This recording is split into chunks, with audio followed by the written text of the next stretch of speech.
Hey, folks, this is Eddie Trunk from That Metal Show and Sirius XM Radio and lifelong Kiss fan. You are listening to the Shout It Out Loudcast with Tom and Zeus.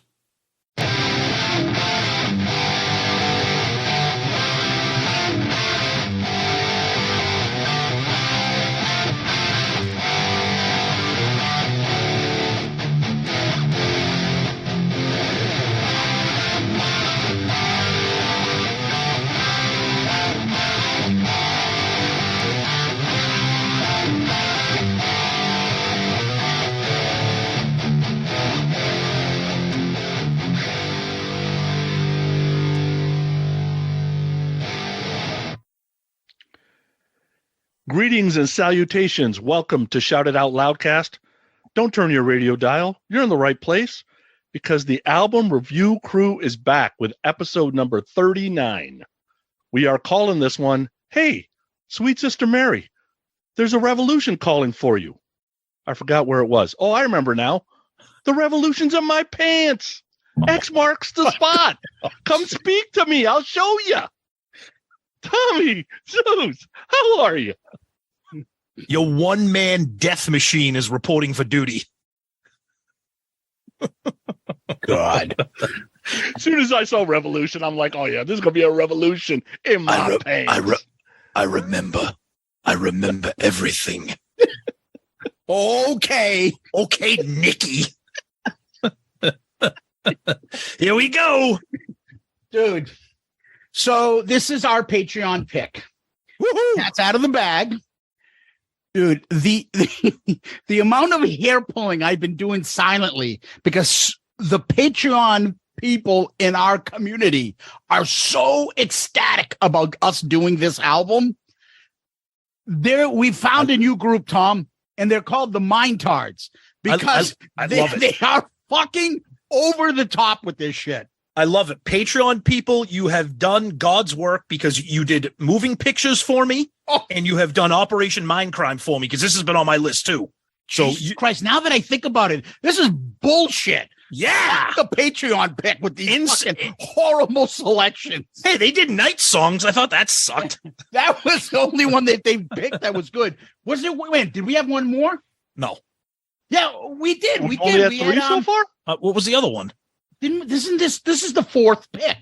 Well, I thought Night Songs was the first one. No. This is I thought Night Songs was the first one. It's called this is the Slave to the Grind. Oh, God. Oh, right. Okay, so now we're even. So don't bitch about this. Those are two albums I would have picked, and these are two albums you would have picked. Yeah, exactly. So now when is somebody going to get to what I want? You like Slave to the Grind and Night Songs.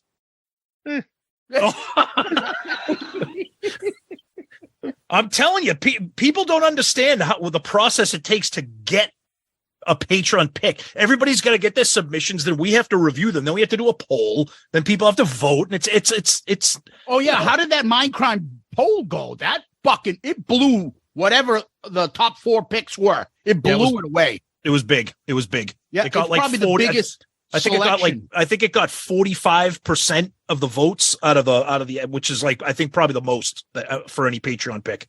Yeah. Well, here we are.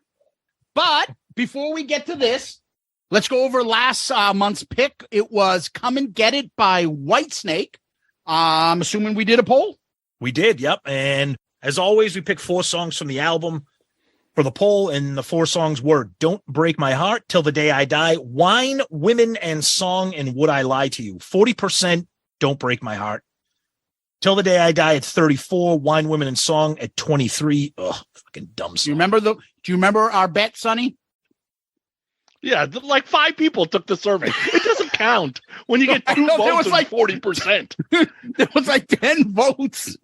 No, it was more than 2, and it was more than 10. Barely. All right. But Sonny had said that "Don't Break My Heart" would win, but "Till the Day I Die" would come in last. No, so Till the Day consolation prize for us. "Till the Day I Die" almost won. But then again, when you have 4 votes, it's kind of hard to. There you go.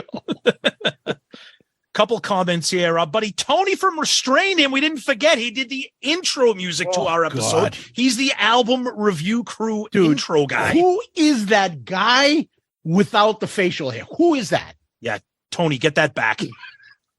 Throw away erasers. We love you, buddy.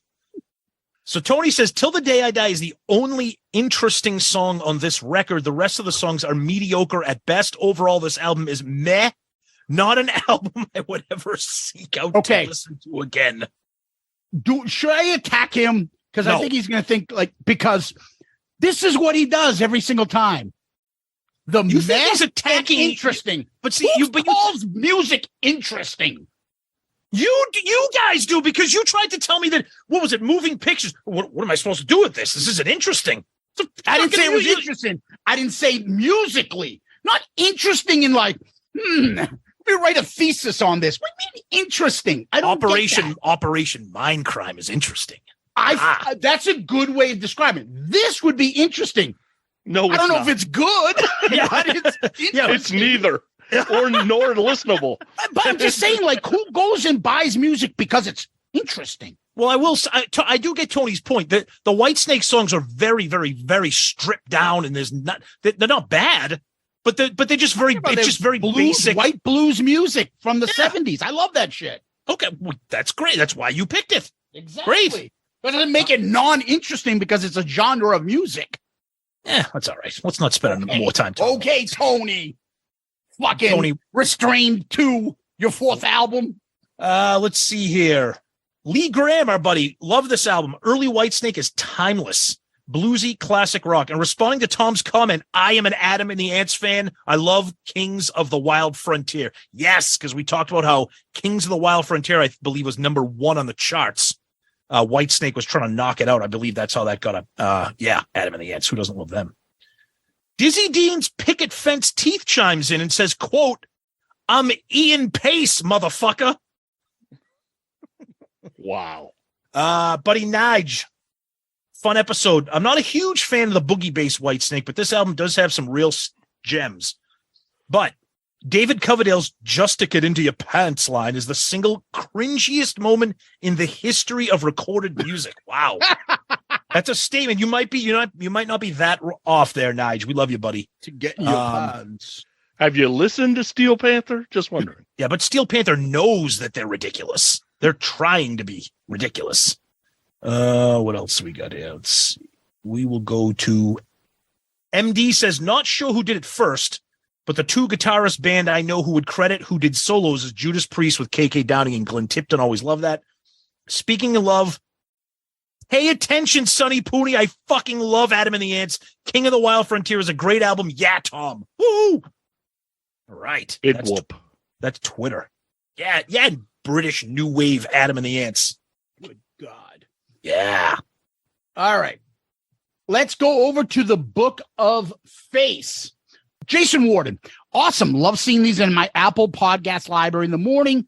One of my all-time favorite bands in the first real concert on Slip of the Tongue tour. Looking forward to learning more about the album. Not too familiar with it. Matt Wallace says he found this old copy of his album, and it's a promo with the piss tunnel blurred out. What the fuck is a piss tunnel? Oh my God, he comes up with new ways of describing the body parts. Oh, no.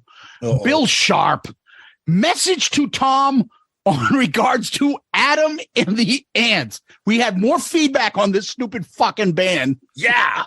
My best friend was into them and introduced their music to me. I was only familiar with the album Friend or Foe, which I had a copy of. Some of those songs are on some of my Spotify playlists.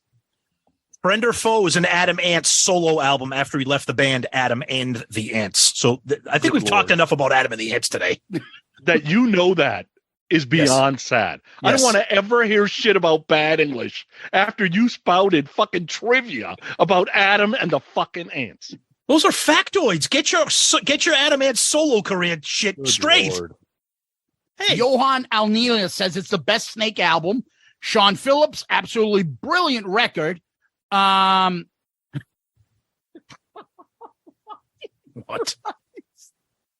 Oh no! What is happening? I forgot about this topic. Bernie Marsden Wikipedia picture looks like Wendy the retard from Howard Stern. Come on. The problem is it does. Oh, Bernie Marsden. Someday we're to be calling him to see if he wants to I was interview just us. going to say, hey, Bernie, you haven't listened to any of our episodes, have you? I hope not. You want to come on?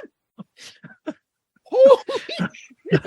You know Wendy from the Howard Stern Show? You gotta see the side by side that guy put up. Oh my God. It's terrifying. God. Oh, God. All right. Paul Hader says, after listening to the episode, something became clear to me. David Coverdale is the Tom Jones of hard rock. Oh, okay. I like that. That's kind of good. Joey Romanek, America's favorite realtor. he's married to America's favorite realtor.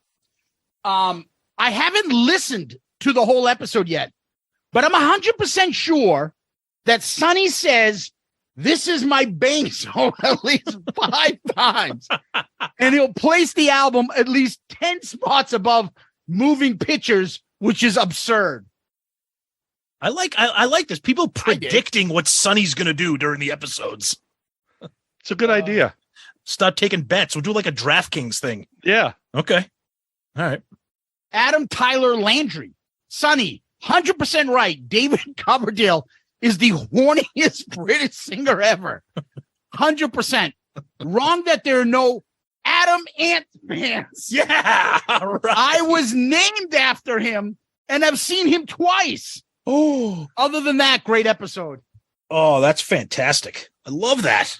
And then Matt Wallace had to chime in with nothing like slipping your cock past venomous fangs to smash that pussy mouth. Oh, my God. Great cover. Oh, welcome, new listeners.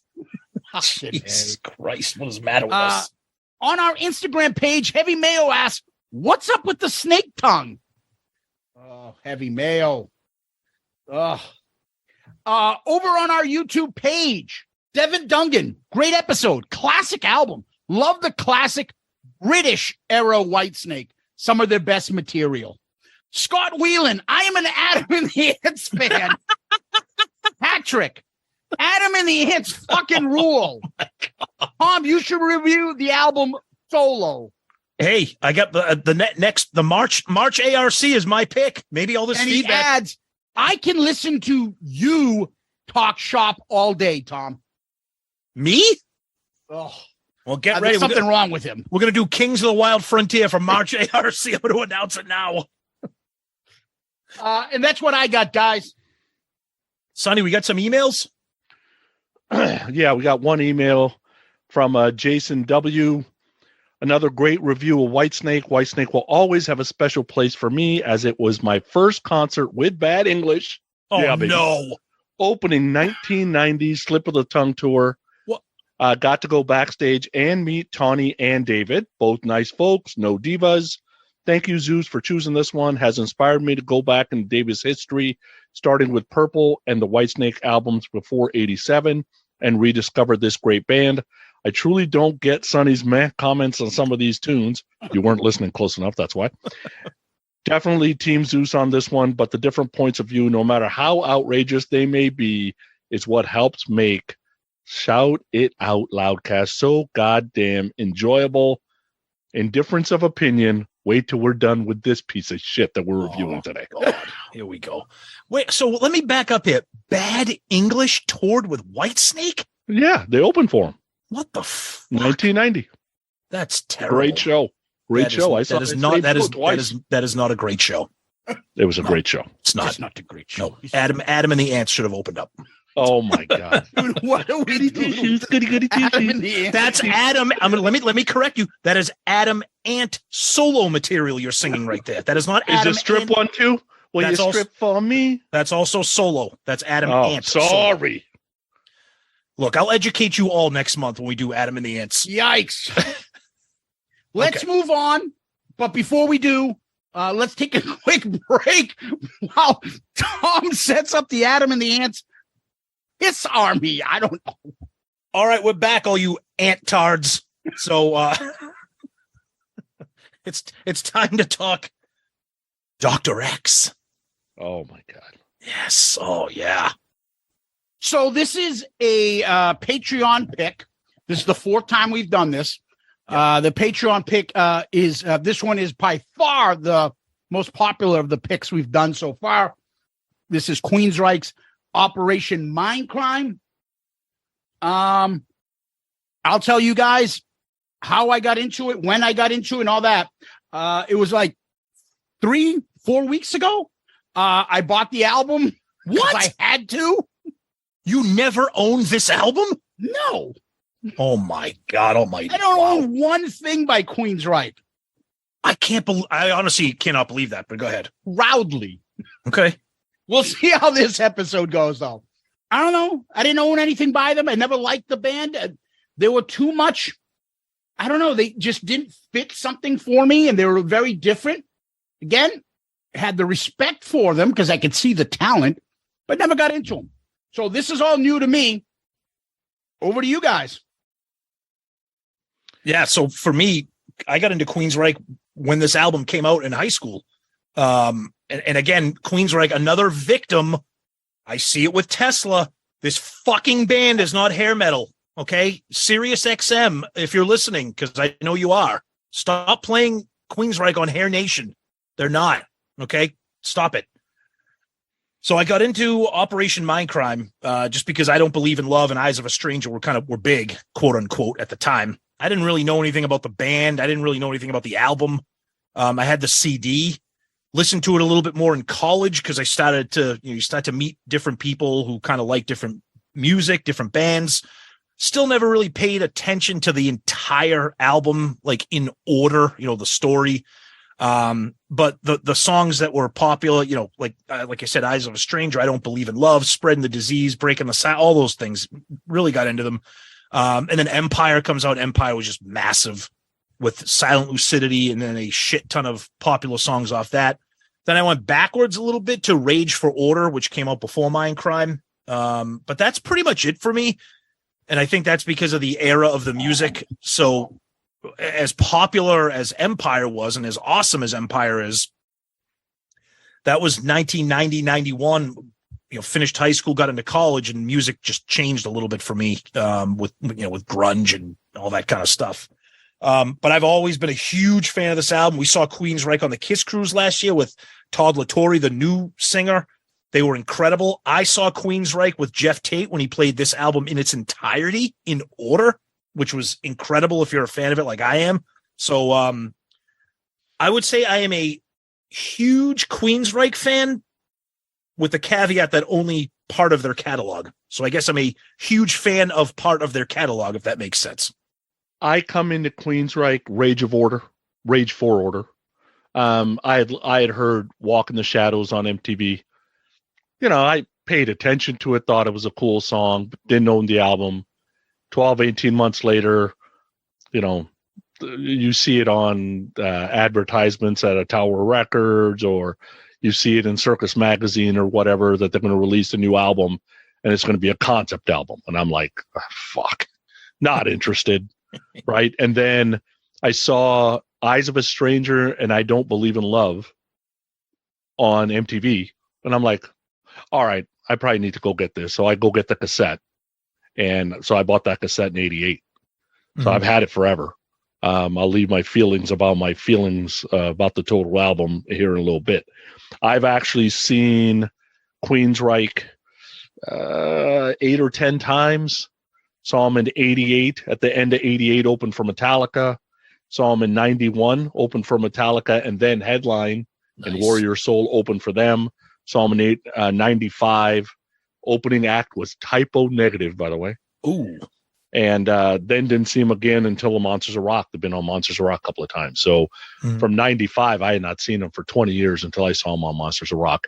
And reality is that after Empire, DeGarmo, starts, DeGarmo leaves and things kind of go in a tailspin. And there's a whole chunk of their discography that probably sold 20 copies total that most people don't know until like LaTorre comes back, basically. So my thing, and I'm going to say it many times probably in this episode, I have a straight up love-hate relationship with Queensryche in all things Queensryche, and it's not just in one place. That love-hate like moves around. It's really weird because for everything that I hear that I like, I'll hear something that I absolutely hate. Yeah. So, and you're on record as saying you've said that you're a Todd Latore guy over a Geoff Tate guy. Correct? I'm a Todd Latore guy over a Geoff Tate guy. We'll get into that when we're talking about the tracks because I kind of figured out why. I've always wondered why, because let's talk. They're both great vocalists. If you're going to say Geoff Tate sucks, then he's just an idiot. Come on, the guy can sing. Okay, so there had to have been something else, and I think I figured out what it was. So we'll go over that. Okay, and one thing too with Queensryche, they're one of those bands that had Geoff Tate's Queensryche, and then it was Queensryche with Todd Latore. The whole legal shit you see with the Jack Russell's Great White, or this guy's in Rat, but this guy isn't, and it's it was all that legalese shit. So, but I was really impressed with Todd Latore on the Kiss Cruise because I know you guys had raved about his performance and how great, and he's incredible. He's incredible. Different kind of singer than Geoff Tate, but that's why I think Geoff Tate for this album is probably better in my opinion, but we'll get into that because this album is definitely unique. In Queensryche history, for me, I think this is where Geoff takes over. So I think Queensryche starts as a team and slowly, and even when you listen to interviews about this album, it's like, well, I had to kind of talk the guys into it one-on-one. And I started with DeGarmo. DeGarmo kind of fell in love with it. And then he got the other guys, right? Yep. And then we move on to his wife being the manager later on and him wanting to control everything. Like there's no, it's not by coincidence that when they finally settled up in court, all Tate wanted to do was, if anybody's going to do Mindcrime front to back, that's going to have to be me. Yep. The regulars Queensryche can't do that. I'll change my name, band name to whatever I need to change it to. But the Queensryche that's without me is not allowed to do Mindcrime from front to back. So you could tell. Yep. This was probably the changing of the guard, kind of. Yeah. I mean, it was his baby. We'll get into the background of the album. The kind of the genesis of the whole plot of the album came from him. You know what I mean? So before we start, we usually go to cover, I believe. And on this one, I don't know. It's obviously the image. The imagery is based on a concept album. So it kind of makes sense what they're saying. If you understand the concept album, then you understand why they came up with this cover, I guess, right? Yeah, so you got the big messy Queensryche logo in the middle, with the some kind of Mindcrime imagery. You got the crowd in the background, with the fist raised, obviously, the anarchy, revolution calling. You got that big picture in the forefront of looks like that's the angry nun, sweet Sister Mary. You flip over the back, you got the angry guy there. I can't tell who that is, if that's fucking Fidel Castro or Dr. X. Looks like a Alec Guinness from Empire. Yeah. His beard is a little shorter. If you can open it up, it all makes sense. Well, see this. You're right. Cover, you can open it up. You're right, and that's the interesting thing. So I have the vinyl, which is a double LP, but it's not a gatefold. Yeah. Which that sucks. I hate when they do double LPs, no gatefold. Yeah. So yeah, it's a visually attractive cover, but it's busy. There's a lot going on. So I get that Mary looks upset. Yeah. Dr. X looks scary. Kind of looks a little bit like Mark, doesn't it? Mark Masalam. That's got Mark's facial expression on it. But the crowd. Yeah. Take a good look. They look like they're waiting for soup and bread. They don't look like revolutionaries to me. Well, the picture looks like it's something from like World War II, or even maybe the Great Depression. I was just going to say maybe even earlier, the 1920s. These guys are ready to fight. Shouldn't they have like guns and shit? Soup lines. Maybe they should. Russia. They probably should have talked to Rage Against the Machine if they wanted a Revolution album cover. Yeah. Have a bunch of guys setting themselves on fire. Maybe, I don't know. Now, I like that. So you got the Queensryche logo in the brain, right? But Yes. that's like a skull with a big Geddy Lee nose. Yeah, right. That image is pretty freaking kick-ass, I think. Yes, I like that. It kind of looks like an armband, Yeah. like you would wear or something, Yeah. right? Yep.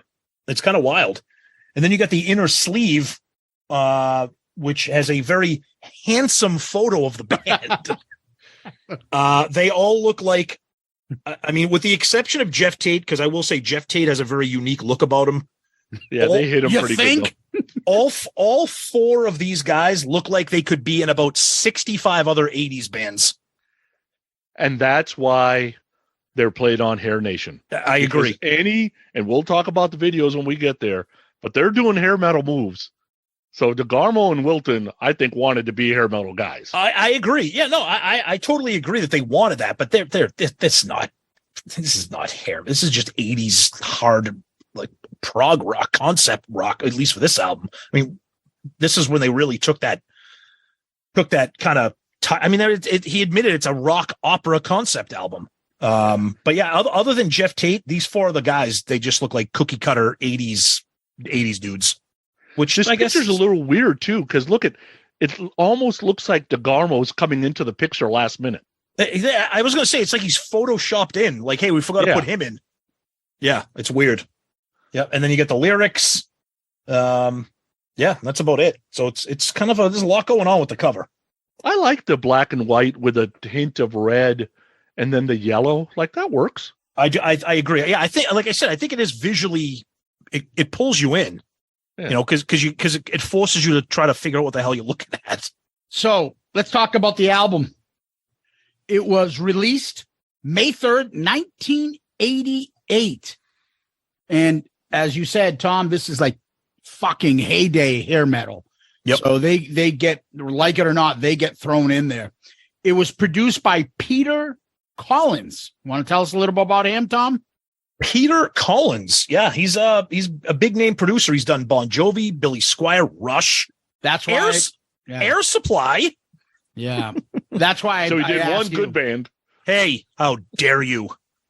Yeah. No, he's been involved with a ton of stuff. I mean, you know, the Brian Setzer Orchestra, the Cardigans, all these, he's done everything. Jermaine Stewart. I wonder if he was the man behind We Don't Have to Take Our Clothes Off. To have a good time. That's that's right. Yes. We can dance and party all night. All night. And drink some cherry wine. There you go. See, we cover all. We've gone from Adam and the Ants I've to got Jermaine the 12-inch Stewart. single. I've got the 12-inch single, dude. And you're making fun of me for knowing who Adam Ant is. You have Jermaine Stewart on vinyl. All right. Anyway, the album made it only up to number 50 on US Billboard. It did go platinum, which I think is a step up from the last couple albums we've done. So, this is that's all the info really I have on Operation Mindcrime. I'm not going to get into the story stuff because we'll get into that as we go through each song. Yeah, so I was going to touch on that too. So generally speaking, so they said it's a concept album rock opera. And the general story is it follows a guy named Nikki, who is a drug addict who becomes disillusioned with the corrupt society of his time and reluctantly becomes involved in a revolutionary group as an assassin of political leaders. Now, the album takes place in order of a rock opera, of a concept album, of a story. So as we go through the track by track, we can kind of tell the story as we do the track by track because each song covers a different aspect of the plot. Now, I will say this. I think concept albums and rock operas are usually horrendous. Just for the record, I think this one is very well done, and I'll tell you why. I think the story, I think it's unique. I think it's interesting. Most rock operas are about, you know, if you're talking about something like The Elder, you know, something about medieval times or gods and goddesses or something. This is just about some revolution. It involves religion. It involves drugs. It involves murder. It involves all kinds of crazy shit. So I think it's kind of a cool story. Whether or not you agree with how it's told throughout the album, we can get into that. But I think the story is kind of cool. And until we spent, or me at least, until we spent a lot of time with this album, I didn't really sink my teeth into the actual plot until paying attention to every song track by track. So we'll kind of cover that as we do the songs. Yeah, so let's get started. The first track, here we go. I remember now. All right. So at this point, Nikki's in the psych hospital, amnesia. You know, you kind of get this reports on television of political assassinations and things he's hearing in the background. And now memories are flooding back. I thought it was interesting because the nurse calls him a bastard. So obviously the nurse knows what Nikki has done. So I thought that was kind of cool. You bastard. Yeah. I thought that was from Pablo, honey. You bastard. Hello? Yeah? Pablo, honey? Yeah? Please, honey, come down to Florida. Huh? Come to Florida, honey. We miss you. Yeah, who's this? Pablo, honey? You washing your ass, Pablo? Who is this? Keep yourself clean, honey. Somebody is whistling a melody in the background. I want to think they're whistling the Mission. I think they were whistling the Mission. It sounds like What'd you say? I think you're whistling the Mission. You're whistling the Mission. Yeah. If I had my Eastern bats, I'd be putting them out. Yeah. I honestly, I actually don't mind this start, but I will say something opposite what Tommy said. All rock operas are fucking horrendous. There are no good ones. There's not one solid one that is good to me. Okay. Erase them all from music history. I could give two shits.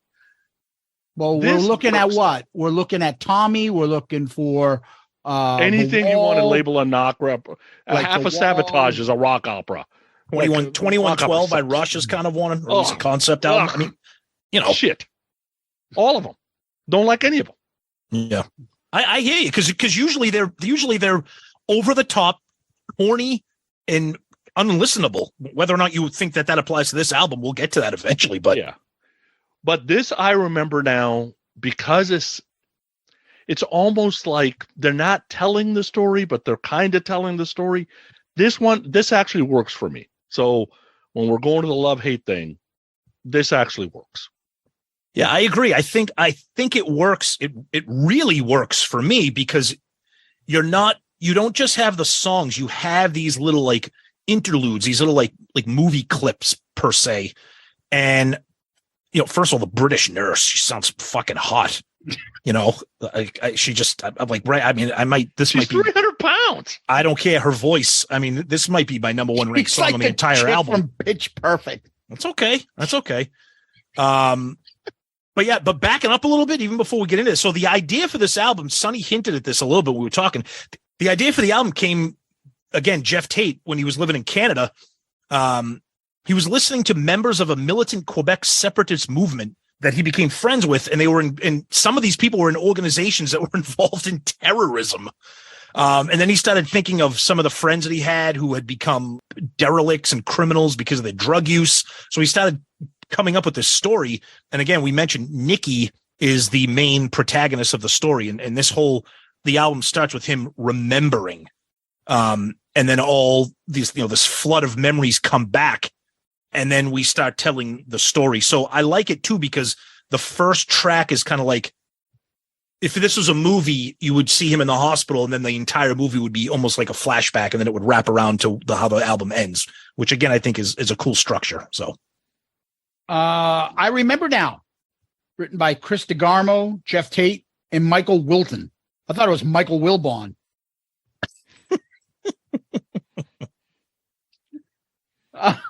Calling Dr. Howard, Dr. Fine. There's three different doctors they yell out, and that fucking hello. I love it. Yes, Tom, I put down hot British voice and the stilettos walking back. The heels, baby. She ain't wearing nurse clogs. Yes. And then comes the fucking voice, the Liam Neeson voice that he does. I remember now. I can't remember fucking who I fucked yesterday. But I remember. Well, just what the fuck? honestly, this is like, part of the story, and we actually have to rank this shit. Yep. Now, it could be a lot worse. They have a hot voice, a stupid Liam Neeson voice, and it's short. Yeah. Not bad. Take it. Yeah, exactly. Let's go to the next track. Anarchy X. So as Zeus alluded to, it could be a lot worse. And here we go. So now we get the overture to the rock opera, right? You got the military style drums, and you got to rally the troops, and there's crowds screaming for revolution. This I do mind, because this is why I hate concept records, because it forces you into this crap to put in the music and in the story. Save this shit for the movie, right? This does nothing for me. It just wastes my time. I'm like, Jesus Christ, I had to listen to 2 tracks to get to the first song. That's why I hate concept records. I just hate everything about it. Yeah, look, I don't mind this because it's part of the story, but what I mind is that it's its own thing. This should have just been tagged on to the beginning of Revolution Calling. This shouldn't be its own individual track that we have to talk about and fucking rank now. But yeah, so as we said, he remembers now he was a heroin addict. He was a would-be political radical, frustrated with contemporary society due to economic inequality, corruption, and hypocrisy.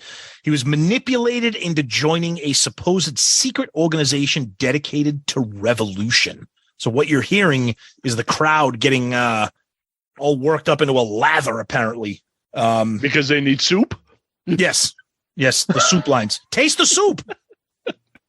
Aha. Aha. Aha. No soup for you. Anarchy X, written by Chris DeGarmo. All right, I'll do this concept album with you, but do you let me do some instrumentals in the middle? Yeah, exactly. All right, I'll do that. There you go. Yep. Yeah, the build up, Tom. I had a couple of quick notes here. Build up music should have been 1 track. Yep. An instrumental. Yeah. At least it's short. Right. Yeah, that's it. Yep. All right. Next track. So the revolution is finally calling. To me, great guitar melody to start the song. Feels almost like DeMartini almost. You got like socialist lyrics, basically songs talking about what's going on in society. Geoff sounds great, powerful. Geoff's got a recognizable voice. To me, he's always been somewhere between like a Dickinson and a Halford. Like he's got both. That's the problem. That's part of the problem. I like the Dickinson part of his voice. I don't love the Halford part of his voice, because when he gets to the Halford part of his voice, to me, he gets extra, right? That's where the theatrics come in to me. I love that the music builds up fairly quickly. Great pre-chorus of this song.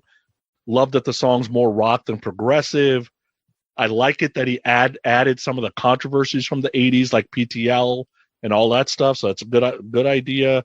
Love that little music stop of the second chorus. Awesome guitar solo.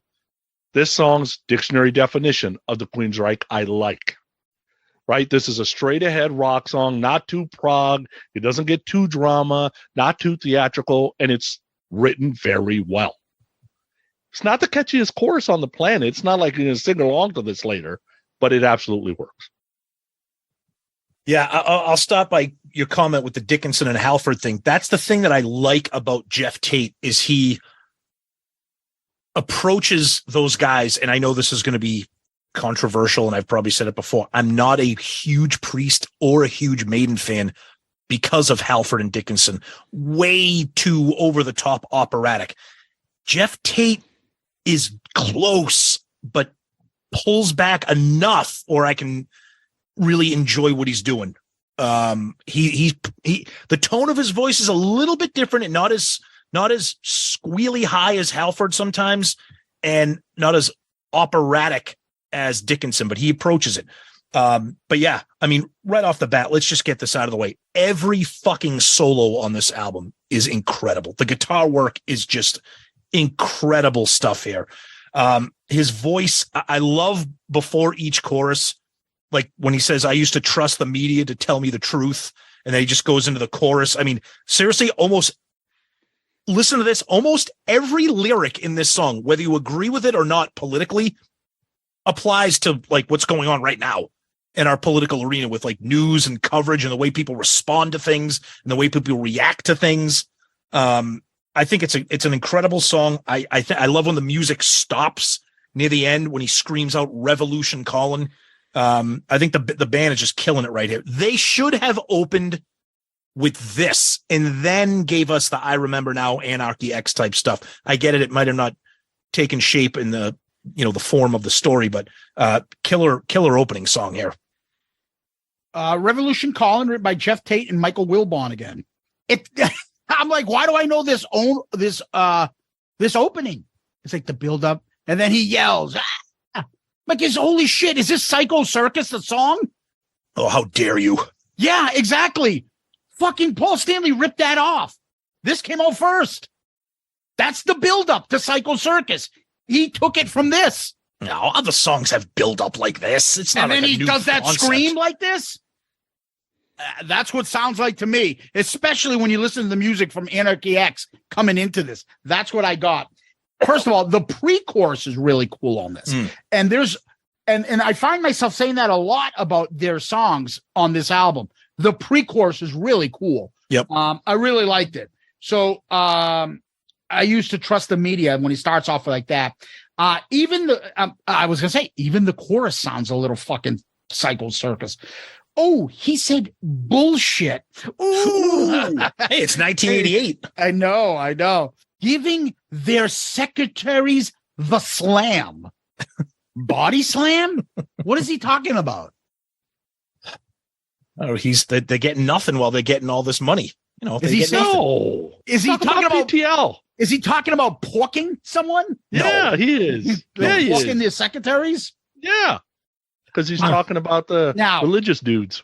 I will. Oh, yeah. And I want to address this too, because there's this whole thing. I never liked Queensryche specifically because I think Geoff Tate looks like a moron, and I didn't like his voice. You judge your bands based on what their lead singers look like? Jesus Christ. Dude, I can't take fucking, what do you call it, serious? What's that band with the fucking bozo? Beavis and Butthead make fun of the fat guy? What's his name? A Grim Reaper? Yeah. Well, yeah, that's because they suck. It has nothing to do with what he looks like. No, but his voice is pretty good for that fat guy. Oh, God, no, it isn't. Yes, it is. He's got the same type of voice. Who, Steve Grimmett? Wait a second. Are we saying Piercy doesn't look like a moron? Piercy looks like a moron. They all do. I don't think he does, though. Not everybody can be. But let me finish. It's something that Sonny said, because I couldn't think of like what it is about Geoff Tate that I never liked.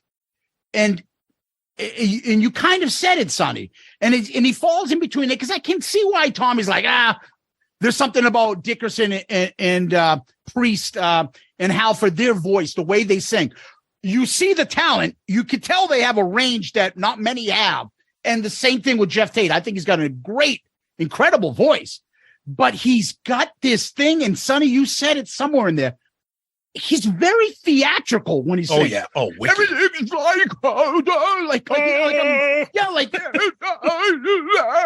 like, dude, calm the fuck down. Remember, it's a rock opera, though. Yeah, but that's it. That's right. And everything, it just seems like he's so like those actors that overact, and he's a singer that's going on Mary.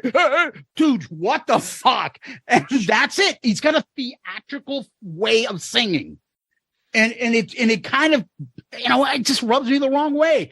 But he is talented. So when he's not being theatrical, I can see why you guys like him. I really can. This song is a good song. I like it. It's a hard rock song, and I'm starting to think like Sonny about this band. There are certain things that they're doing when it's straightforward, like rock and away from the prog stuff, that I get.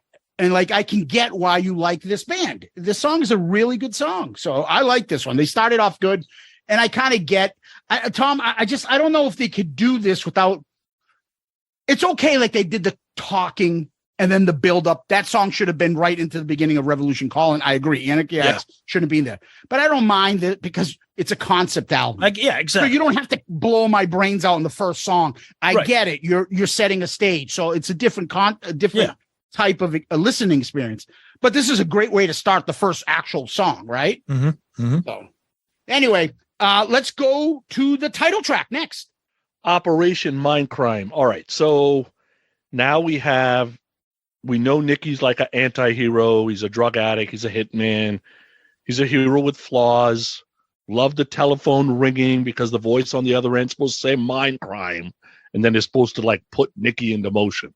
You know what? That story, honestly, is pretty cool. There was a lyric mentioned in here, mainline, and I was like, did they say mainline? I don't exactly know what they're talking about. So I go to the Urban Dictionary.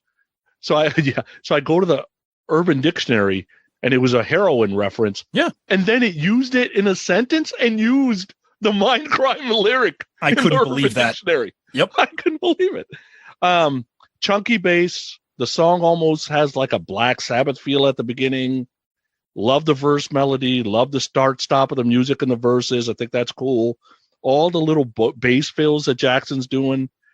Super earworms. Great chorus.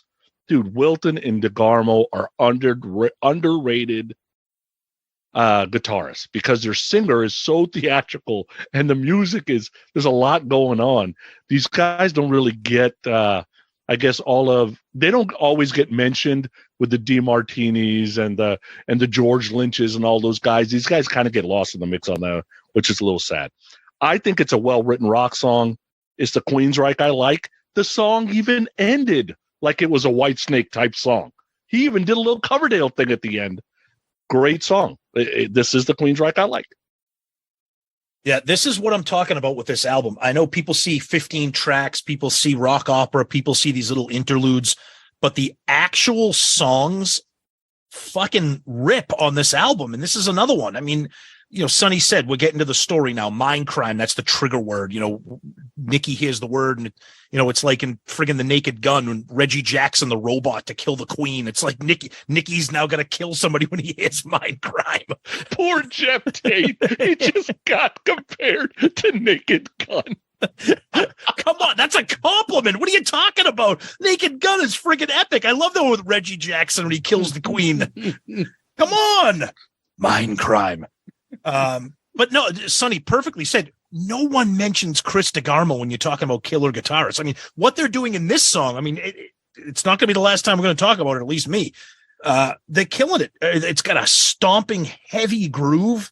It's just a really killer track here. And I think it's funny because, Zeus, I wanted to ask you, when he answers the phone, does it sound better than Got Me on the Line from Rat? He's pissed because I stole his notes. This is why we share it. This is why we do a show together, because we share a brain. He's holding up his notes. Operation Mindcrime. I thought of you as soon as I heard the phone ring. Chris How DeGarmo. sad are you fuckers that you're comparing phone rings? Come on. That's what we've been reduced to. This is your fault, Sonny. Geoff Tate and Michael Wilbon again. First comment, phone rings. Better hello than Got Me on the Line by Rat. See? I knew it, buddy. Hello. At least this one is like, hello. It sounds like those calls you make at 3 a.m. when you're single and young. Hey, 3 a.m. What's up? Talk to anyone? Hello. Yeah, Got Me on the Line. Hello. Mindcrime. Had a habit of doing Mainline by Peter Criss. Yeah. I like the pre-chorus again. Decent solo. Here's the thing. Maybe these guitarists are good, but there's too much shit going on. I'm listening for the fucking plot. Geoff Tate's theatric voice. I don't know. I mean, the music sounds decent, but I can't tell if they're good guitar players. They sound pretty good. Well, this because it's because we're just coming off the heels of Pretty Little Crazy White Girls, so it's difficult. Don't even compare these two bozos to the Whitesnake duos. Don't worry, I won't. Yeah, because the Whitesnake guys would blow these assholes away. Woo! Anyways. Okay, anyways. Oh, my God. Yes. I'll let that one stand out there in the ether. Oh, I'm sorry, Chris DeGarmo in fucking Anarchy X. At least these two guys got shirts that fit. My favorite Zeus criticism, my favorite kinds of Zeus criticism is when he shits on a guy that he doesn't know. I've never I owned a listened Queens. to this whole album. I didn't hear one fucking thing that stood out. You just bought it a week ago. Now you think Chris DeGarmo sucks. Dude, I didn't say he sucks. I did not say he sucks. I just saying I didn't hear anything that blew me away. Okay. Nothing. I got you. And I didn't say he sucks. That's not true. Now, he may have a shirt that fits him, Sonny, but that doesn't make him. He's wearing the same shirt, actually. That's the problem. First of all, let's get to the videos. Okay? Oh, God, yeah. So this is the first one where there's a video of. And a lot of these videos, like we just realized that there was more than just the two main ones for Eyes of a Stranger and I Don't Believe in Love. I thought that those were the only two. So we kind of just took a quick glance at these ones. Operation Mindcrime, he's got the one which is like kind of slicked back, right? He's got like a wild mane. Yeah. And a little bit of the video was like slow motion. At one point, he does like a back handspring that my daughter used to have to do when she was in cheerleading. That is not what you would call a David Lee Roth type of frontman move. Not very athletic. Yeah, I don't want to see Geoff Tate do that. And that's what I'm saying, right? So all the guitar players, including the bass player, are doing hair metal moves.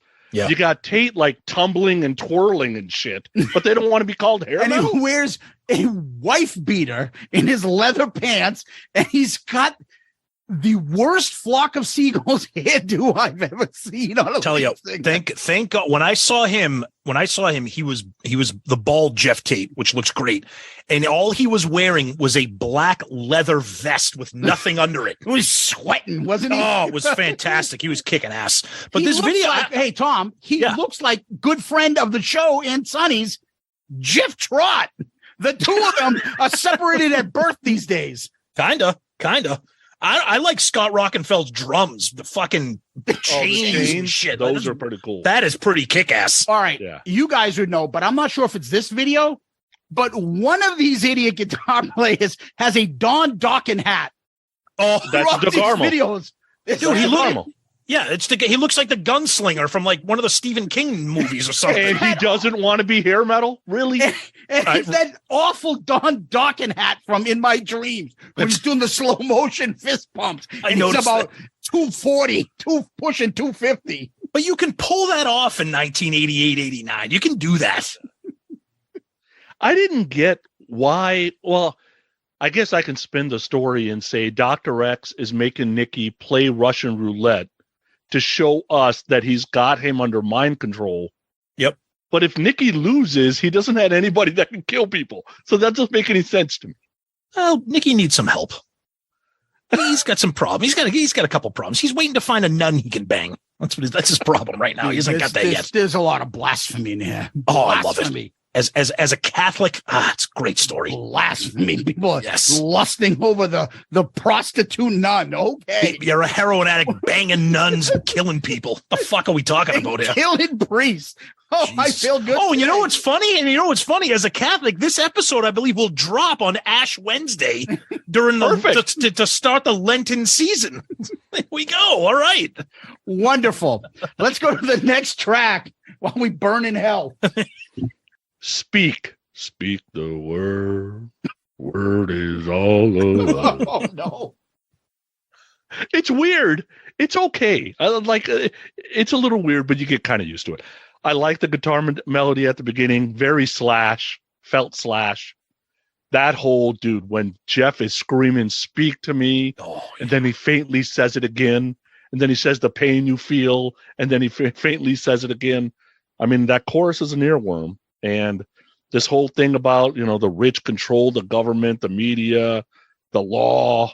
Okay, it's deep.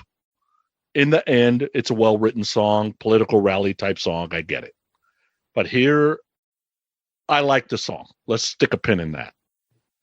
Here's where these guys got to be careful. They kind of got lucky that this shit didn't end up backfiring on them. Dude, you can't tell people burn the fucking White House down. That is not a good idea. Like, if for a lot of people, music is power. The words you say have a lot of power to them.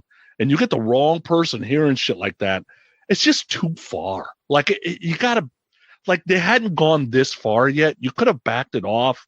I don't know if I'm cool with like telling people to burn the fucking White House down. Yeah, I'll just comment on that real quick. I think their excuse would be that they're telling a story, that it's not, put it this way, it's not fuck the police by NWA, where they're literally telling you to fuck the police. Yeah. I get it that the lyric says burn the White House down, but they can be like, well, it's part of the narrative. It's a story. We're talking about characters. But I hear you. The beginning of the song, those guitars, fucking incredible. It reminded me of something that like Maiden might do, or even Metallica might do. Just incredible. And Sonny, you said it. When he is saying "speak to me," his voice. I'm like, fucking, that is Geoff Tate right there, man. Bottle that shit, because he is killing it. But that other part, where it's like, "Speak the word," I'm like, nah, I don't need that. But again, this is what I'm talking about. This is 3 in a row songs that absolutely rip. Lyrically, musically, the guitars are killing. It's just right out of the gate right here. You get 3 bangers in a row. So, and that's not the last one. Speak, written by Geoff Tate and Michael Wilbon. Death Angel with a Gun. Dude, there's a lot of these settle down moments for Geoff Tate. And that's definitely a settle down fucking mind. He needs to settle down during this entire album. Absolutely. Yeah. And I can't believe you're being this kind, because I've heard you destroy fucking songs with bad choruses like "Speak the word." What the fuck is that? Oh no, that's bad. I agree. That's bad. That is one of our worst choruses we've had on this show. And I've heard you destroy things with that voice. Is it really the chorus, though, or is the other part the chorus when he says, I think the other part, that part is the chorus. Just, when Geoff is wailing is a chorus to me. Part of it's in the chorus. It's bad. It's bad. It's under the rose vocals. I agree. Under the rose. Yeah. The word. I just fucking, oh my God. This is, I put as same as, and I heard you mention it, Tom. This takes me to like an Iron Maiden Peace of Mind type song that could have fit in there. Yep. I can hear why you're saying that, Tom, on this. And there is an actual video for this too. It's another black and white video. And I think a lot of these videos, they must have done it all in one day. Yeah. It looks just like I Don't Believe in Love, like the set. It's a performance. They're fucking wearing the same wife beater, same clothes, and they're just it was not the same wife beater. It was now black. Oh, he changed. He keeps changing from white to black to white to black for some reason. Yeah, but I'm thinking like they filmed all these in the same absolutely. place, same day. Well, he had to change because he got all sweaty from doing the handspring action jumps. So he got broke out in a sweat. So he had to put a new clean Hanes on. Yeah, Jeff Trott, the lead singer from Queensryche. Well, think about it. The names are close. Geoff Tate, Jeff and they Trott. Look separated at birth these days. So Jeff Trott in his fucking pulled back. Hold on. We love Jeff Trott. He does not have Geoff Tate's big giant lips. Okay. I mean, he doesn't. Or the gut. Or the gut. Yeah. I don't focus on Jeff's lips. Well, you said he looks like him. Well, they look with the bald head and the beard, the way they look very similar. Okay, except for I used to call Geoff Tate raft lips. Yeah, exactly. Because like you put up those you blow up those little rafts you get on his kid in like a little pond and stuff. That front fucking thing. He has raft lips. Looks like a pair of like arm floaties.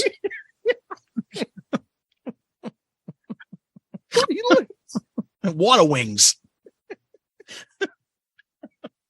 Go ahead. Anyways, that's Speak. And let's see what Jeff Trott's up to on the next song. Well, he is spreading the disease next. So the story goes here. Sister Mary was a sex worker. Now she's a nun. The moral of the story is the selling sex and selling God is basically the same. They both spread disease. I ain't gonna lie though, that shit is deep. That's actually, I was going to say it's pretty cool. It's not cool. It's just deep, right? Mm-hmm. Now, this whole thing that Father William saves her, but then fucks her on the altar once a week. Okay, that's Yikes. That's a little extra. Yikes. Okay, song-wise, drums are straight up thumping on this one. I love the jungle beats, love the earworms, like doubling the third line on the first verse in the singing. Man, that note that Geoff hits when he says again right before the chorus. Mhm. Wow. And then you got another great guitar solo. The only weird part of this song is after the solo. Like, is Geoff rapping? Is that Geoff like doing a rap? Yeah, it kind of is. Yeah, it is. The tempo, or however you want to say that he's singing, it's not singing. Yeah, it's almost rapping. Yeah. And is that because he couldn't get enough of the story in the lyrics, so he's got to tell you the rest of it? I don't know. Because it was a little weird. Yeah. Yeah. So spreading the disease. This is a corrupt priest named Father William. Nikki's offered the services of a teenage prostitute turned nun named Sister Mary. Yikes. I mean, wow. I mean, we're getting into it with this song here. That being said, another incredible song. Chugging guitars, killer riffs, a heavy song. And I have here Geoff Tate. He gets very operatic at times, but he's just close enough without going over the edge for me. The chorus, incredible. Sonny, you said it. When he's hitting those fucking notes and you have the band killing it behind him. I mean, there's a reason why this particular album, when you mention Queensryche to people, like this is like the go-to album. I'm not saying that there's not other great albums. I know people love Empire and whatever. And I know our buddy Righty in his I Remember Now Queensryche podcast. I can't wait to hear what they think about this album. He named it after I Remember Now. But there's a reason why this album has gotten the acclaim that it has. It's just these songs kill. And this is another one. But yeah, the lyrical story of this song, yikes. Spreading the Disease, written by Geoff Tate and Michael Wilbon. This is to me, I found this very hair metal-ish. The most on these, the way the guitar and the vocals were going. I think the verses were actually pretty cool on this. And I like a $20 a fuck line is always special. And then he had to do the typical hair street lyric. Typical hair metal lyric. Back on the streets again. Oh, you always got to be back on the streets. It's 1988. Is he with the boys? Are they wild in the streets or getting back on the street? Oh, God. Fucking hate that. Everybody uses that cheap line. Like, I like the way you walk. I like the way you talk. Oh, you do? That's nice. I'm not a fan of the chorus. Father Williams banging her? Is that what he's saying? That's what he's saying. Once a week. Yeah. Takes her once a week on the altar like a sacrifice. Not good. Not good. What am I listening to? What a fucking... I tell you, you missed one of the you said the $25 a fuck. I think it's gross when she said she wipes the filth away. Yeah. Gross. I mean, it's like, oh God, come on, man. The spoken words part. Settle the fuck down. That's yeah. And the 1%ers. Okay, Bernie Sanders is on this fucking album now. We're talking about 1%ers. Politics. Where I'm gonna sing this new song. It's called "Spreading the Disease." $25 a fuck. John's a happy man. That's right. That's my platform. $25 a fuck for all the voters. Bernie Sanders opening act for Queensryche in 1988. But I like this song. I think this is as Sonny says, this is the type of Queensryche shit I like. I like this song. Yep. Pretty good. So let's go to the next track. The Mission. So now we get to a point where Nikki is now conflicted about what he believes. And I don't know if you noticed, but he said, "Bless me, Father," not "Forgive me, Father." So I'm assuming that that's written because Nikki's doing God's work, I guess, right? Instead of asking for forgiveness. there is no way you guys missed a minute in that it sounded like Kashmir, right? Sound Oh, like God, yeah. Kashmir Oh yeah. a minute in. Oh yeah. Okay. So, Yep. okay. Just want to make sure. I like you're the making riff me to this listen. song. Yeah. I like the riff to this song. The song's kind of ballad to bombastic, but in the end, it's very musical theater.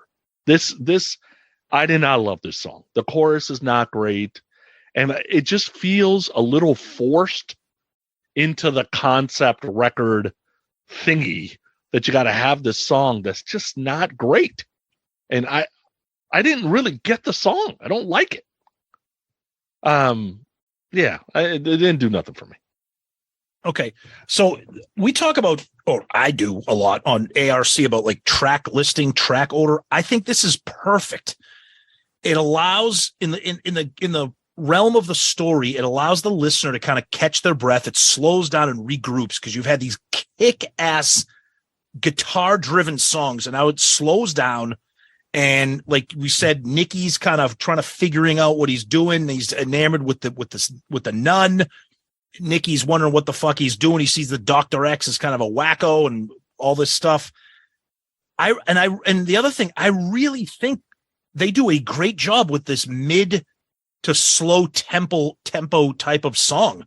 I think it's great. Like at the very beginning, that acoustic guitar almost sounds like Close My Eyes Forever. You know, Ozzy and Leader. It kind of has that weird kind of haunting sound. Then the band kicks in. Excellent bridge into the chorus. I mean, his voice is perfect for a song like this. The solo again, but Zeus, I was laughing out loud because all I could think about was the Jerky Boys when he says, 6 days ago, my life had taken a tumble. I'm like, who says my life took a tumble? Ooh, I took a terrible tumble. I took a terrible tumble 6 days ago. But again, I'm a fan of this. I like the change of pace, literally and figuratively, the pace. The Mission, written by Chris DeGarmo. He's down to, again, spooky Geoff Tate voice. Ooh. And it's, you know what it reminds me of? He does the little Silence of the Lamb voice. Would you? Sister Mary? She a great big fat person? Would you help me with this couch? But I don't know. I like the pre-chorus again until the sister comes to wash his balls. I don't know what she's gonna wash, but I like that chorus. I like the build-up. The guitar part is pretty cool. The verses are decent. The solo's decent. I don't know. It chugs along. It's not a bad song. Yeah. Cool. Let's go to Sonny's favorite type of song next. A long one. Sweet Sister Mary. So now we're at where Dr. X is telling Nikki, you got to kill Mary and the priest because they know too much. And Nikki ends up killing the priest. Can't kill Mary because he's in love with her. Does her instead. Okay. Good for you. That happens. Heaven forbid we don't have a 900-minute fucking epic. Dude, this song. This is why I hate concept records. As the kids would say, Jeff with the G here is extra. This is too much, right? Like if I was Nikki and I was Mary and I was Dr. X and I was the priest, I'd all want to be killed because I want to listen to this fucking song. Dude, 10 minutes and 40 seconds? In my life, I've listened to this song in full twice. When I bought it in 88 and on February 11, 2023, I am never fucking listening to this song again. This is one of the worst Here we go. extra songs that we have heard at Album Review Crew. This song absolutely sucks ass. This is the anchor to the album. You will see it in my ranking. The ship is fucking sinking. See, this is why I love ARC. Oh God, this is so bad. Because so I am not a real prog rock fan. Okay. I'm a Rush fan. I like long songs. I like songs that have tempo changes and stuff. So I'm just going to get it out of the way right now and say that I fucking love Sweet Sister Mary. I love it. Now, there is a caveat to the love that I have for this song. That it sucks? The female vocals. I get it. but I didn't need it. That was almost even too much for me. Then I'm sitting there going, I feel like I'm kind of at a high school play right now. I don't need that. I get it, because this is like, if this was a movie, this would be like the pivot point in the plot right now, about him confronting her. I want to kill you, but you're too hot, so I'm going to bang you, and then we're going to sing together and hold hands and all this stuff. I like what they're doing here. I like how it starts off kind of haunting, a little bit of a religious vibe. You get the effects with the rain. Geoff Tate is going all in. I am all in on the dramatics with this song right here. I'm a fan. I'm taking it for what it is. I would never try to convince somebody, oh, you got to listen to Sweet Sister Mary. It's 11 minutes of gold. I would never do that. But I like it. Sweet Sister Mary, Chris DeGarmo, and Geoff Tate. So, spooky music. He's using that haunting voice. Wicked in this one. Wicked. Music theater. And then all of a sudden the song turns into fucking Paradise by the Dashboard Lights. Oh, which terrible. I also hate. That's a great analogy, because that song sucks. By the way, anybody out there, Meatloaf blows. That's never going to be done on this show. The only good thing about Bat Out of Hell is that album cover. That's it. I actually still like that song. It's a good song. No. Ain't no doubt about it. We were doubly best. We were barely 17 and we were there. We're going to go all the way. We're going to go. Oh, see, that ain't fucking terrible. Dude, nobody's going all the way with Meatloaf in 1970s. The fact that I know any words from that thing is terrible. I know the whole thing. Oh, those videos are gross. Look, I hadn't bathed in like a month. Yeah. Go ahead. Sorry.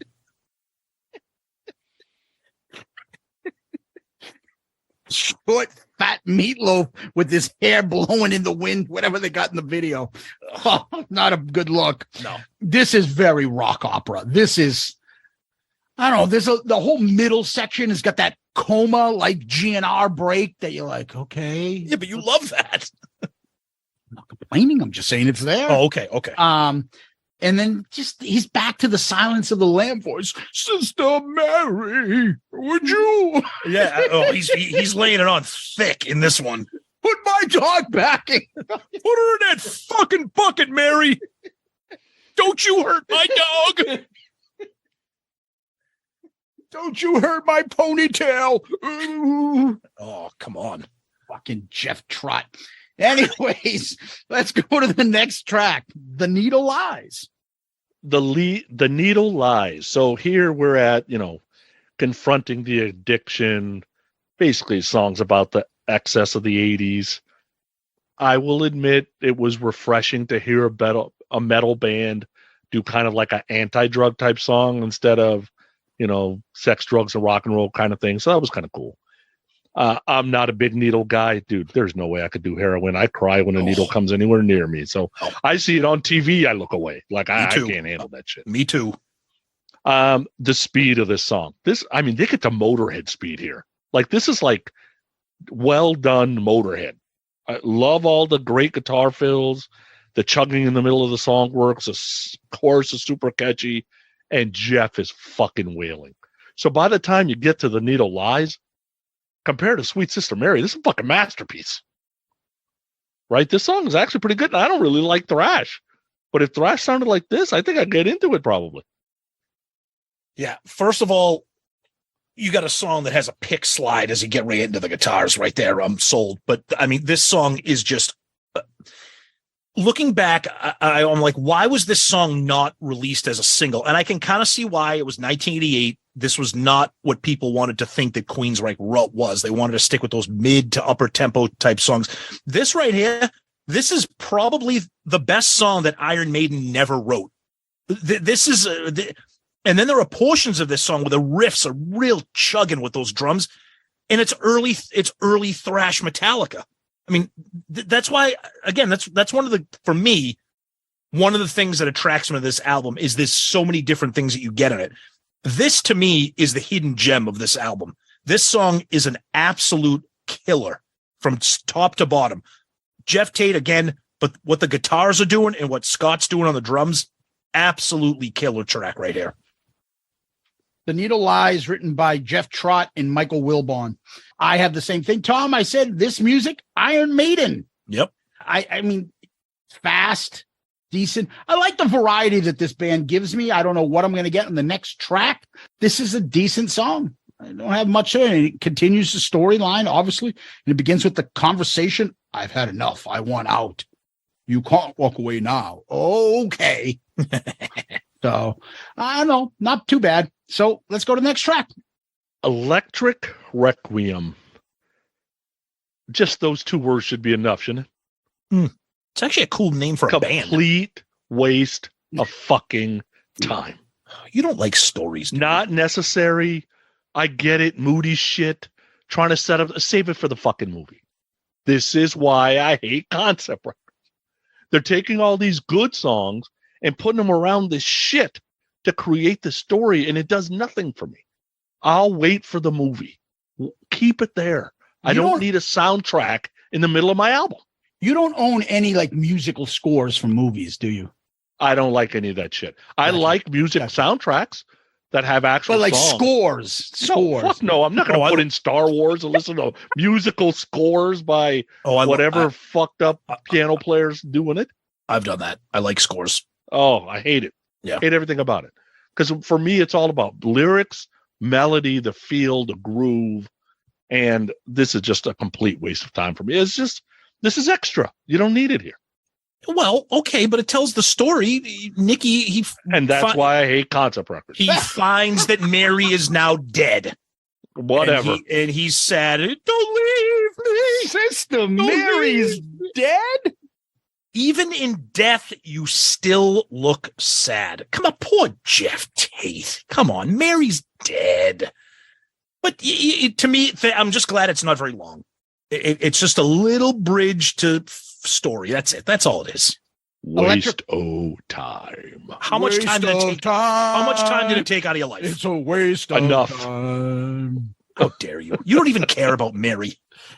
$25 a fuck, Sonny, for God's sakes. Come on. Waste of time. It's a waste of time. Electric Requiem, written by, here's why Sonny doesn't like it, the drummer. Scott Rockenfield wrote this. Rockenfield. Whatever the fuck you call him. And Jeff Trott wrote it. So what do you expect? I just put, it's mood music. It's scenery fill out of the story. There you go. With drum fills and a guitar. That's it. That's all it is. What do you want me to say? It's not like bad music. It's not like, oh, what the fuck is that? It's just nothing you pay attention to. It's just mood music. It's like fanfare from the Elder. Yeah, it's scenery fill. Like, just there. It's Sonny's face. Ugh. All right, let's go to the next track.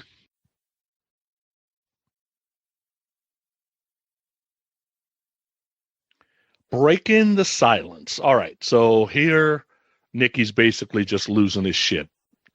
And the start of this song, for Nikki losing his shit, almost sounds peppy to me. Like the song was actually had a little beat to it. I'm glad they went back to the rock because I was done with fucking Electric Requiem and all that shit. Great chorus, great verses, another great guitar solo. I like the voices at the end. And Geoff, I keep saying Geoff is wailing and the guitar solos are great because Geoff is wailing and the guitar solos are great. Again, this is a Queensryche I like. There is parts of Queensryche I absolutely love. And songs like this, dude, I take 12 of these. There's nothing wrong with that, right? But it's when they get out there. And there are Queensryche fans that say something changed when DeGarmo left. I don't know if the Queensryche sound changed when DeGarmo left. I think the thought process to what we are going to put out there and what is good and what is bad, the filter left. And that's just my personal opinion. Mm-hmm. But something happens when DeGarmo leaves this band and they don't ever really get it back. Now, you go see Queensryche live nowadays, though, dude, Wilton's a monster, so it doesn't matter. The guitar players are excellent. The band's awesome. It doesn't have the same feeling, really. but they're a little more power metal now. But I like these type of Queensryche songs. I just do. Yeah, so like Sonny hinted at, this is when Nikki kind of loses his shit, so he can't deal with the loss of Mary. He thinks that he may have done it without even knowing because of drugs or whatever. But there was a DVD that was released, and in that it had like some short film bullshit in it, and it was revealed that Mary killed herself, but Nikki wasn't aware of that. So he becomes to lose his mind. He runs through the streets screaming her name. This song rips again. I'm telling you, people see Operation Mindcrime, 15 tracks. This is a 60-second interlude. This is a minute and 40-second interlude. The regular proper songs kill on this album. And this is another one, a driving groove. Again, the chorus is killer. The guitars are shredding. The song, look, I've been saying this throughout the entire album. There's a couple more songs left where you're probably going to hear me say it again. When Queensryche is putting songs together, they are killing it on this album. Breaking the Silence, written by Chris DeGarmo and Geoff Tate. Great chorus, catchy, melodic. Finally, I put melodic. I like this song a lot. The chorus is fan-fucking-tastic. I like this. The groove on this, and Geoff Tate is hitting it out of the park. Guitars are great. I like this a lot. It really stands out for me. And it's one of those songs that when you hear an album you've never heard and you play it the first time all the way through, something sometimes sticks out. You hope that it's more than one song, but it doesn't mean you don't like the album. But this song stood out. And every time I played the album, I looked forward to this coming up. So I really like this. There's a video on this. It's, another performance video, background showing stuff, and nothing special. Yeah. You got a couple of band members now, they're wearing white. And they look like they're having fun. But you got to remember, later in history, Geoff spits at his drummer. This is how they broke up. On stage. Hey, sometimes you got to do what you got to do. Okay. On stage, Zeus. Yikes. Like, come on, dude. Really? Look, could be worse. You could do like what Peter Criss did, just destroy your drum set and get yourself thrown out of the band. You do that. Who was back there? Fucking Joey Casada? We've spit on him a few times. So let me get this straight. In the middle of like a song, he just goes back there and goes, "You suck." and he straight up spits on him. Fucking loogies on your drummer. But what led to that? Like, do you know? There was shit about, like, they were trying to either get rid of the manager who was his wife, and they were having all kinds of problems. And it's a power struggle when it comes down to it, right? You get this, and I don't fault any band from kind of falling into this. You start as a brotherhood, and then someday you ask a question, is the music more important or is a vocalist more important? And I guess depending on the fan you ask, you'll get a different answer. And it's always fascinating. That's always fascinating. Yeah. Right. Yeah. In this band, unless you get a Todd LaTorre type guy, you can't do it without Geoff Tate. Right? Oh, this is not Warrant. This is not Rat. This is not just anybody can step in. And those guys got some great guys stepping in. Don't get me wrong, but there's not very many Geoff Tates. Right. So here, I think his head got better of him. That's all. Perhaps. Yeah, and he's too involved with lyrics. So if he's not writing if he's like has no writing, if he's Sebastian Bach, I get it. If he's not really writing any of the lyrics and getting but all the songs are done by the bassist and the guitar player. This, I mean, he's contributing. The whole band is contributing from what I see from lyrics and stuff. And musically, I'm sure he's not writing the songs musically. Zeus, are you sure that Sebastian Bach, because the Bach Todds might get, what are you talking about? He wrote 3 songs on their 3rd album. He got a co-write. I can picture it right now. That's right. Bach Todds. Yeah, the Mind Tards are already going to be upset with me as it is, so that's fine. He had a co-write on Big Guns off the fucking debut album or whatever the fuck that dumb song is. Stupid band. Ow! Like Skid Row. I know, that's why I said. All right. Let's go to the next track. I Don't Believe in Love dude, never go back to the scene of the crime. Nothing good can happen from that. So Nikki goes back to the scene of the crime and they catch him. And we find out later on in history, he didn't even do shit. Nope. Right? So, oh well. I have always loved the verses on this song, the chorus on this song. This song is actually radio friendly. They were trying to write something that would land on the radio. Wonderfully written. That whole feel at the end of the song with the vocal building, dude, that's just absolute wow. That whole in the chorus, it happens a couple of times where they'll start stop. So it happens at 2:25 and it happens again at 3:44. And it's just like this little earworm that I wait for like every single time. But dude, some of the best lyrics I have ever seen in print. She said she loved me. I guess I never knew. But do we ever really know? Dude, that shit is fucking deep. Right? So for all the shit that I'm going to still talk about Geoff later, Geoff with a G, extra drama Geoff, dude, this song is awesome. Right? This song is written very, very well. Yeah, so after breaking the silence, the police arrive. They attempt to get him. They find a gun on Nikki. They take him into custody. He's under suspicion of killing Mary and all the murders that he committed for Dr. X. This is the song that a lot of people go to that might not be 100% familiar with Queensryche. There's a reason why this song is I don't want to say it's the standout track, but it's the song that people know, and you might have seen it on compilations from the 80s and 90s because it's a radio-friendly hard rock song. Incredible chorus, incredible melody, solo verses. The song just rips. I mean, we've heard it for 30 years or 35 years now, so we love it. We know it, but you can't deny a great song when you hear it, and this is just a fucking great song all the way around. I Don't Believe in Love, written by Chris DeGarmo and Geoff Tate. It made it to number 41 on the mainstream rock songs. It got nominated, I think, for a Grammy, but it lost to Metallica's One. Which it should have. Sorry. I thought Metallica's One lost to Jethro Tull. No, that was the first. That was the very first time I think Metallica was nominated. And that's ironic and legendary because Jethro Tull was nominated in the same category as Metallica.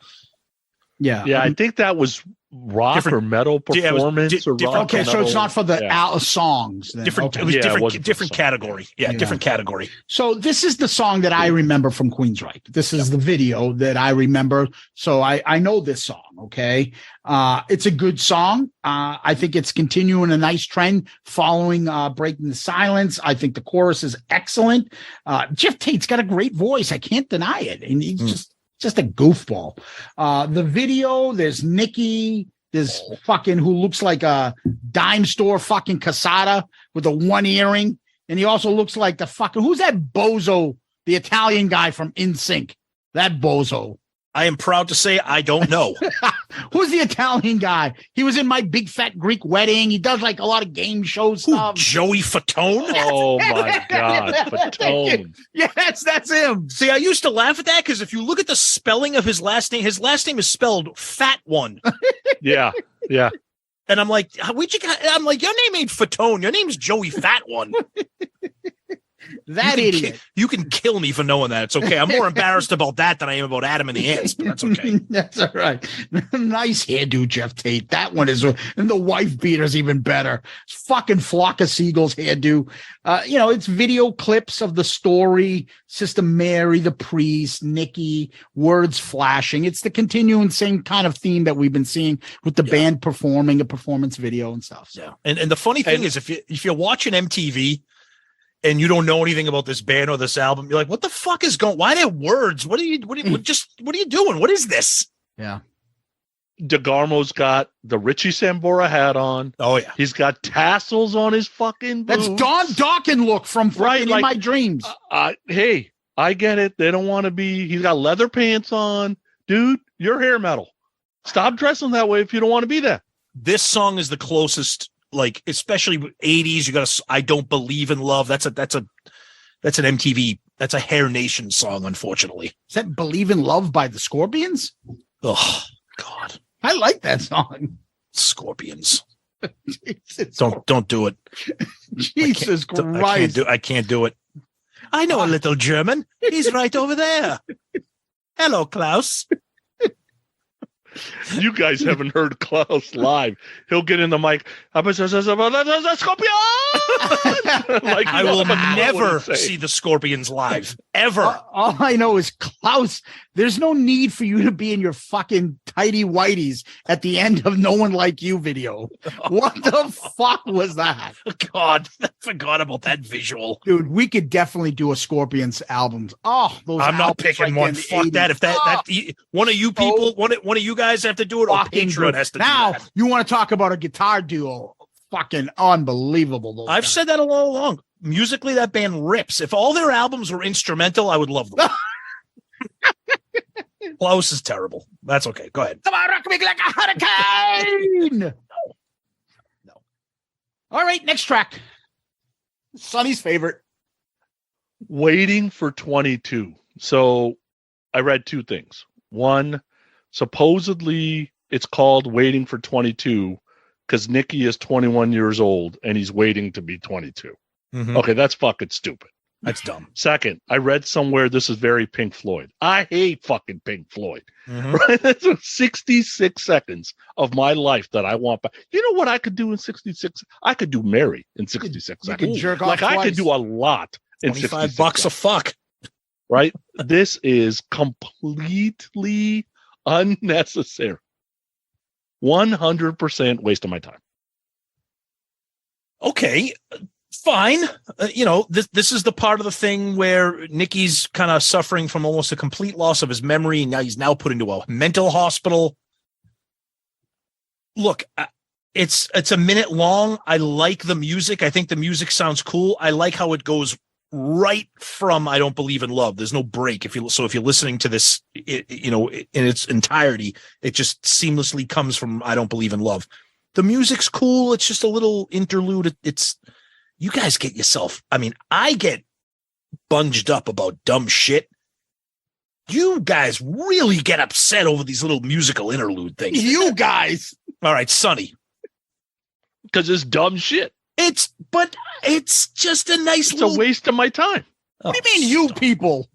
It's a waste of your time. We know how much time you have, so stop it. Like I said, he can jerk off twice in that minute and a half. Oh, God almighty. Can you delete that? Yuck. He's doing it now. Wipes the filth away like Sister Mary. All right. Waiting for 22, written by Chris DeGarmo, another instrumental scene creator, Who cares? Moody. I'm like, this isn't bad, though. The music isn't that bad. It's kind of, like mystical, cool, actually. It's not bad. It's an instrumental. Fucking gets to the next scene, which is the next song, which I can't wait to hear what he's going to say now. My Empty Room. Is there seriously two intros to Eyes of a Stranger? Seriously? The last 66 seconds was enough of a waste of my time. This is why I hate concept records. This is what happens.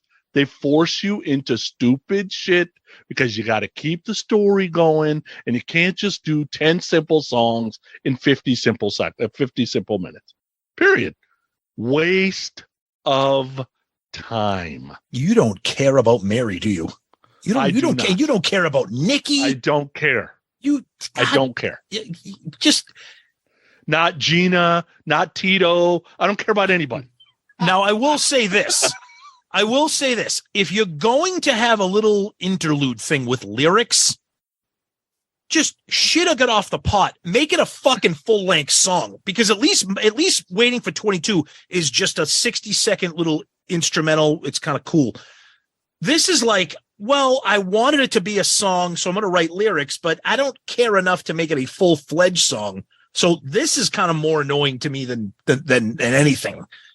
Add it on to something, or just keep the lyrics out. But you're right. We don't need two things leading us up to Eyes of a Stranger. My Empty Room, written by Geoff Tate and Michael Wilton. So a clock ticking. He's back to the Silence of the Lamb voice again. Would you? Chalk outline. And why is there "Be My Friend"? Godfather? Why is there a chalk outline? Is he in the room where Mary was found dead? Did he see the chalk outline? I didn't know when Mary died. I didn't know that she didn't kill her. Like somebody didn't kill her, but apparently she killed herself. I didn't know he got arrested. I can't tell from these lyrics. Uncle Freddie died? Yeah, exactly. Sister Mary died? I don't know. I'm just believing what you're telling us. Okay. So, all right, let's get to the final track 18 hours later. Eyes of a Stranger. So now we are back where we started. Nikki doesn't even recognize himself in the mirror anymore.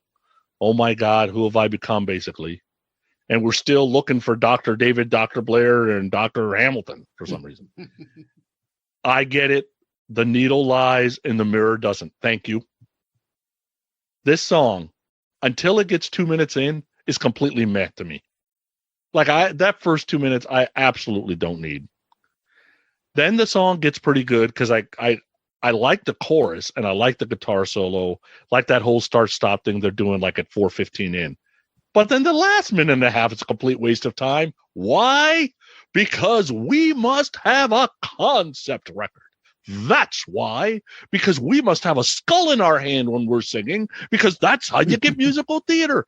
God damn, they ruined the edit cut of this. Is a great song because it takes out the first shit and the last shit, and it's just the middle meaty part. The half the song is good. You are a simple man, Sonny. That's right. Sonny probably looked at The Godfather, the movie. What do you need all this scenery in Sicily? Just fucking go to the backyard and just put up some fake shit. What do you need all this extra? What do you need good actors for? I actually just put this in. Zeus, I think you bring up a great point. I think we're peeling back the layer about why Sonny doesn't like The Godfather. Waste of time. Why are they showing me this? Why are they showing us this wedding? Waste of time. Why do you have waste? Why do you have him playing Marlon Brando playing The Godfather? Waste of time. Just get Danny DeVito. No, Danny DeVito's better. He was busy. All right, okay, let's get back to Eyes of a Stranger before I lose my mind right now. Danny DeVito in The Godfather. Did you see him in Twins with Arnold Schwarzenegger? Freaking great movie. Great movie. That is a great movie. It is a great movie. Dickhead.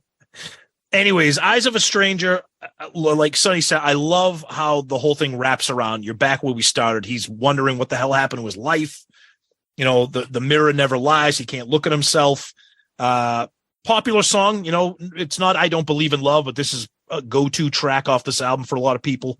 Love the chorus, love the solo. Geoff Tate killing it again. I think it's I love the fact that they close the album on an actual song and not on My Empty Room or one of these little fucking waste of time. I like that they ended up on a high note with an actual kick-ass song.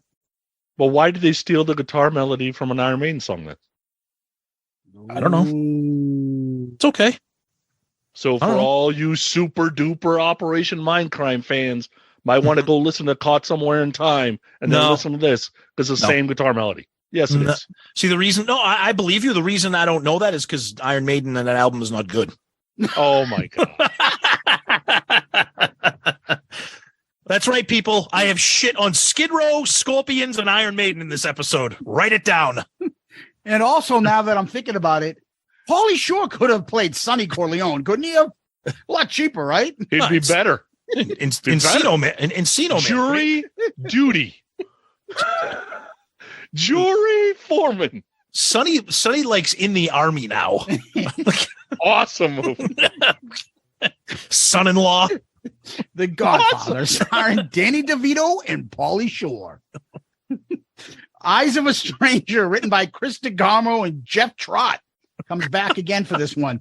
It made it to number 35 on U.S. mainstream rock. Another song that I remembered in the 80s, the video, and I remember the song. The chorus is awesome. It's not deniable, but it's almost like the sister song of I Don't Believe in Love. I think they're very similar, and they remind me of the same song. I agree. So there are times I'm like mixing them up. I don't remember, but they're both pretty good songs. There's a video, of course, black and white, all sorts of shit, and the guitarist with his Don Dawkins hat. It just, none of these videos are really stood out. But that's the last song. Overall thoughts, I'll give you mine. I didn't know what I was going to come into this. I was not a fan of Queensryche. There's nothing on this I hate. There was nothing I listened to. I'm like, I can't do this. I've only had a few songs like this since we've started ARC. Thankfully, this wasn't it. But this did have a few songs I liked. And what I like to think when I'm hearing something new, like, is there something that really moves me or gets like that I can latch onto? So you brought Sonny Winery Dogs to us last time, something new. I can latch onto the vocalist's Richie Kotzen's vocals because it sounds like really passionate and soulful. And I like that. That's different. On this, I can latch onto the lyrics of a good story. I'm going to give them credit. I think this is a good story. I think they did a very good job of making a concept album. The problem is with it, nothing blew me away. And because you have to put everything in a concept, maybe some of these songs would be way better if they just had different titles, different lyrics, and they could just do it on their own. But to squeeze it into this, they gave up some of the melody. I don't know, because I don't know any of their other albums. But for me, there's some good songs here. I think they did an excellent job as far as a concept album goes. They're obviously talented. And again, I think I'm distracted with the story and the vocals to really pay attention to the guitars. They sounded good. The bass sounded good. The drums sounded good. And just, talented band that put out a decent album. That's all I can say about it. So my final thoughts. I went into the past month telling myself I'm going to listen to the album a couple of times and figure out what my problem with Queensryche is. And I figured it out. Fair or unfair, when this album came out, I wanted 12 Walk in the Shadow type songs. Okay, that's what I wanted. Then I'm watching the videos and I realize I'm like, I don't like Geoff's theatrical sell. That's what it is. It's just too extra, and it's just never done it for me. And that's why I love Todd La Torre so much, because you get all the pipes without all the drama, right? And then you'll hear people, but Sonny, this concept record is just as great as Rush 2112 and The Wall and Quadrophenia and fuck you. I hate all those records. I don't like any of those records either. I'm a dumb rocker. I don't want rock operas. So Queensryche will always be love-hate for me, because I think it's when Geoff Tate's control of things, I don't quite like it all. And when the guitarists are more in control, I think I maybe more like it more. To me, Empire wipes the floor with this record. Like, I love Empire, but it is more rock. And I get it. I'm going to get Queensryche hate mail because Mindcrime's 2,000% better than Empire. I don't care. I don't like concept records. And I'm with Zeus. It forces you to go to a place that you're not forced into if you're just writing a rock record. So Queensryche will always be love hate for me. I think you guys are getting way too bogged down in the concept record of this album. Doesn't force anybody to do anything. You can listen to these songs on their own. You can make your own play. You can shuffle them. You can skip Waiting for 22 and Anarchy X. The rock songs on this album, head to head, if you take out Sweet Sister Mary because it's 10 minutes long, you got 9 legitimate rock songs. Wipe the fucking floor and the ass of Empire, which is a great album. Empire is awesome. When I'm listening to Eyes of a Stranger, I'm not like, oh wait, so Nikki did what? I'm just like, this fucking song rips. Geoff sounds great. The guitars are amazing. The solo kicks ass. Now to me, it adds that it's a concept album, not because I like concept albums. I think most of them are a bore and they're pretentious and they're tedious and they suck. This story is unique and interesting. It's not fantasy. It's not, somebody living in the mountains, or it's not 2112. It's not a futuristic society. It's a story that you're like, I can't believe Netflix hasn't made a 10-part series based on this, because this would be a fucking incredible story to follow. Like Nikki and Dr. X and Mary would be awesome characters. I just think it's extremely well done. The concept stuff, I get why people don't like it, but Sonny, those albums that you referenced, those are very hard to listen to because there's a lot of instrumental, there's a lot of long form songs. For a concept album, the majority of these songs are rock songs, verse, chorus, verse, guitar solo, outro. That's unique for concept albums or rock operas. A lot of them don't have that. But that being said, I applaud Patreon for picking this because now I don't have to. This has been on my list for a long time. I think this fucking album is absolutely amazing. I love it. Yeah, Tom, I just want to add, I'm not saying sticking songs and having because it's a concept. My comment isn't about the interludes. I don't have a problem. I'm not doing what Sonny's saying, which is he hates the interlude. I'm just saying maybe some of those other songs that I'm like, maybe they would have been better if they were just on an album. Maybe they were drawn out better. Maybe they would have been more melodic. I don't know. I don't know any of their other material other than when he does the theater theater, when he does Silent Lucidity. Dude, you know most of Empire. No, I don't. I know Silent Lucidity. What other songs is a hit by them? Jet City Woman. There's like 7 hits. Jet City Woman. Another Rainy Night. Another Rainy Night. Anybody listening? Best I Can. Yeah, I don't know those songs. Really? Yeah, they were all videos. I know Jet City Woman. I know Silent Lucidity. And all those songs that those are all more popular than anything on this album. Yep. But the problem is, I know those songs came out in the 90s when we weren't listening to Queensryche. Now, mind you, I would. That's MTV stuff. That's the only reason I knew. Right. No. Yeah. Regardless, I got you.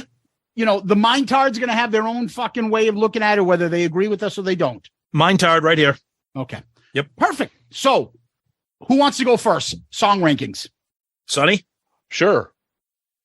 Number 15 is 15 minutes long. Sweet Sister Mary. Oh, boy. All right, I'll go next. Anarchy X, number 15. I'm going with My Empty Room because the music isn't there and the talking is fucking boring. My number 14, Electric Requiem. Need I say more? That is also my number 14. I'll go with that. Yeah. Same thing. Okay. My number 13 is Anarchy X. My number 13 is My Empty Room. My number 13 is Anarchy X. My number 12 is My Empty Room. 12 for me is Waiting for 22. 12 for me, I'll go with Sweet Sister Mary. 11 for me is Waiting for 22. 11 for me is I Remember Now. 11, Waiting for 22. All right. My number 10, The Mission. Number 10 for me is Sweet Sister Mary. Number 10 for me, I Remember Now. I Remember Now. Number 9 for me is I Remember Now. I cannot believe you have I Remember Now above The Mission, but that's okay. Yep. Number 9 for me is The Mission. Number 9 for me is Speak. Number 8 for me, Eyes of a Stranger. Oh. Number 8 for me is Speak. Number 8 for me, The Needle Lies. Ooh. Number 7 for me is The Needle Lies. Number 7 for me is Operation Mindcrime. 7 for me is Operation Mindcrime. 6 for me is Speak the Word. 6 the word is all of Oh, God. 6 for me is Spreading the Disease. Number 6 for me is The Mission. 5 for me is Spreading the Disease. 5 for me is Eyes of a Stranger. 5 for me, I'm going to go with Revolution Calling. 4 for me is Breaking the Silence. 4 for me is Revolution Calling. 4 for me is Spreading the Disease.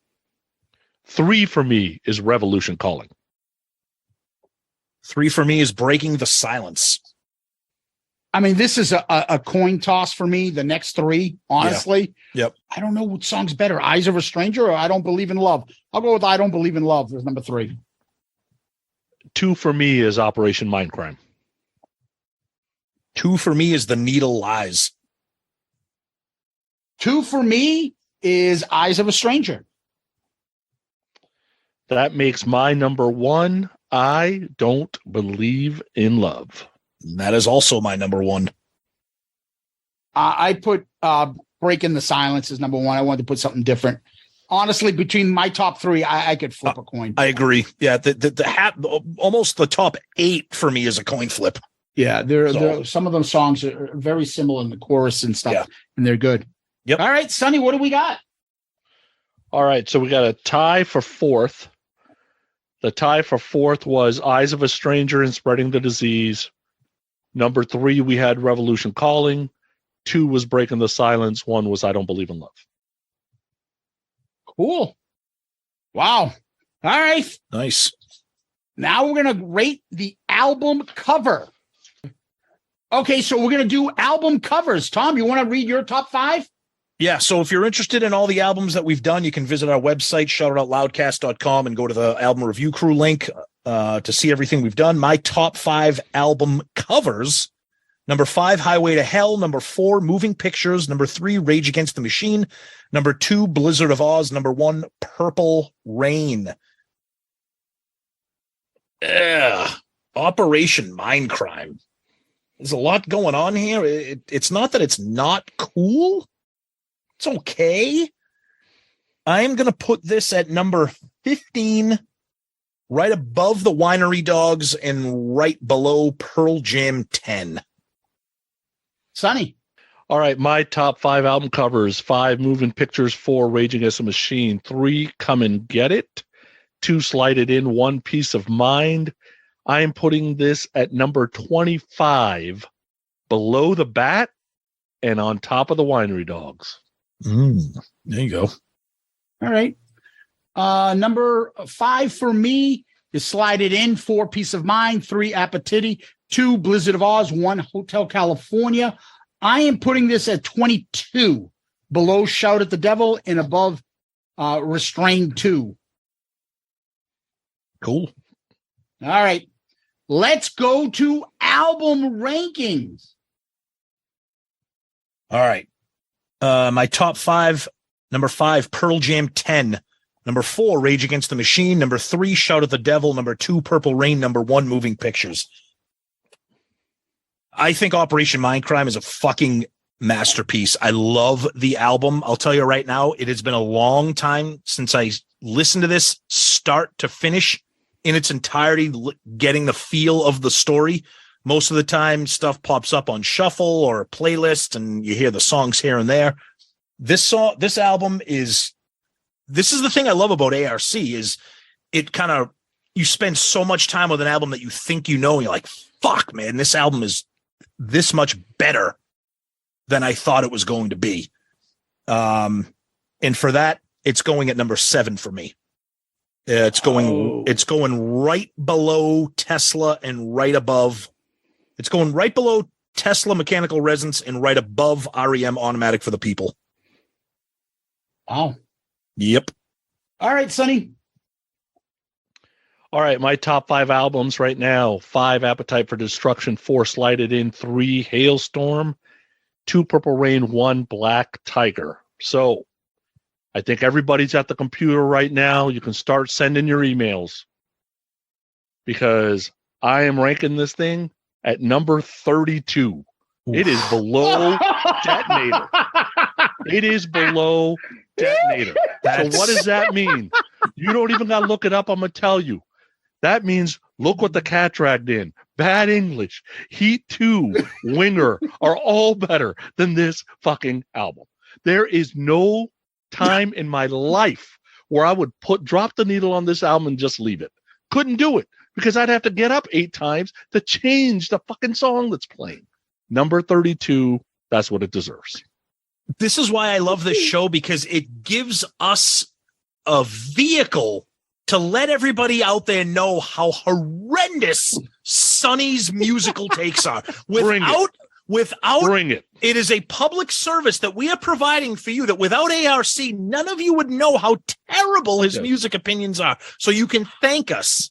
And that's why we love Sonny. Every Backstreet Boys album, every NSYNC album is better than this. This is the same guy who hates The Godfather. That's right. All of them. Starring Pauly Shore. Danny. That would be a better movie. Yeah.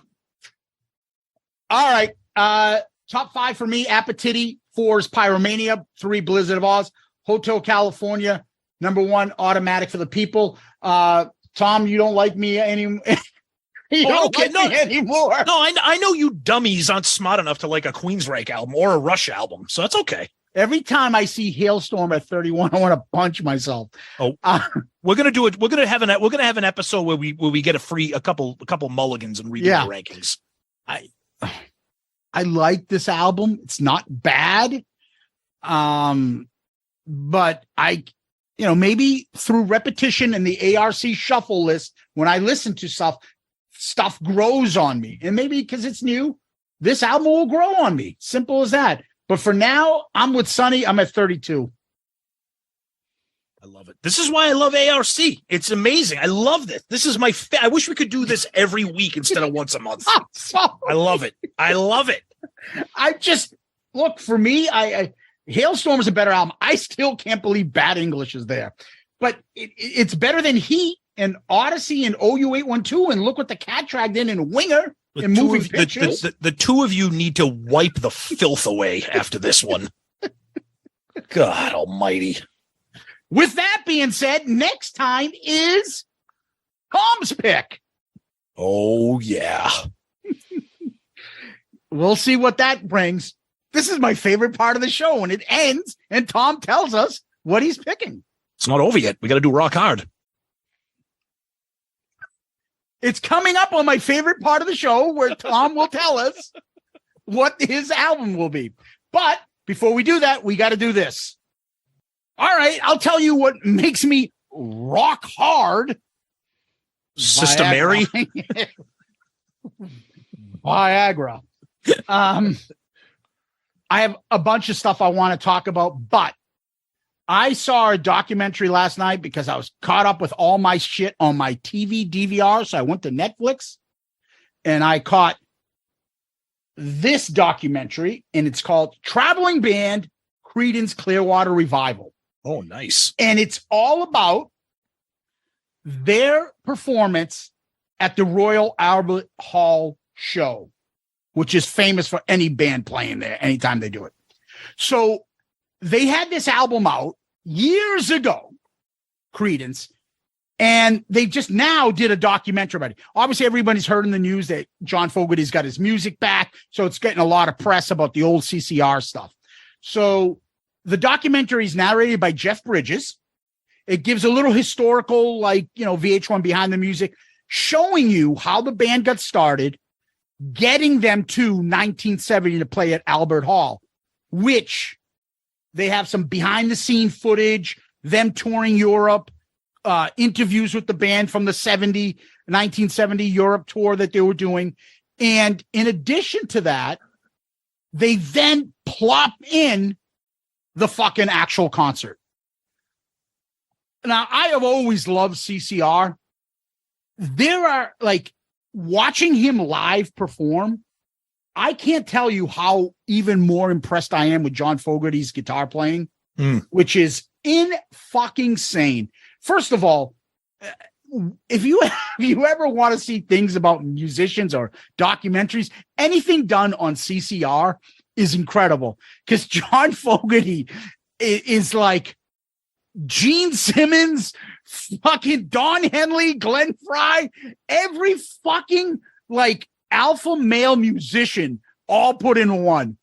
And it's fascinating. And then afterwards, I stayed up and started watching CCR's Legends and other stuff where he's just maybe it's just me, but I don't know who else is going to write the songs do the guitar, play all the instruments, write the lyrics, produce the album, mix the album, and make it a hit.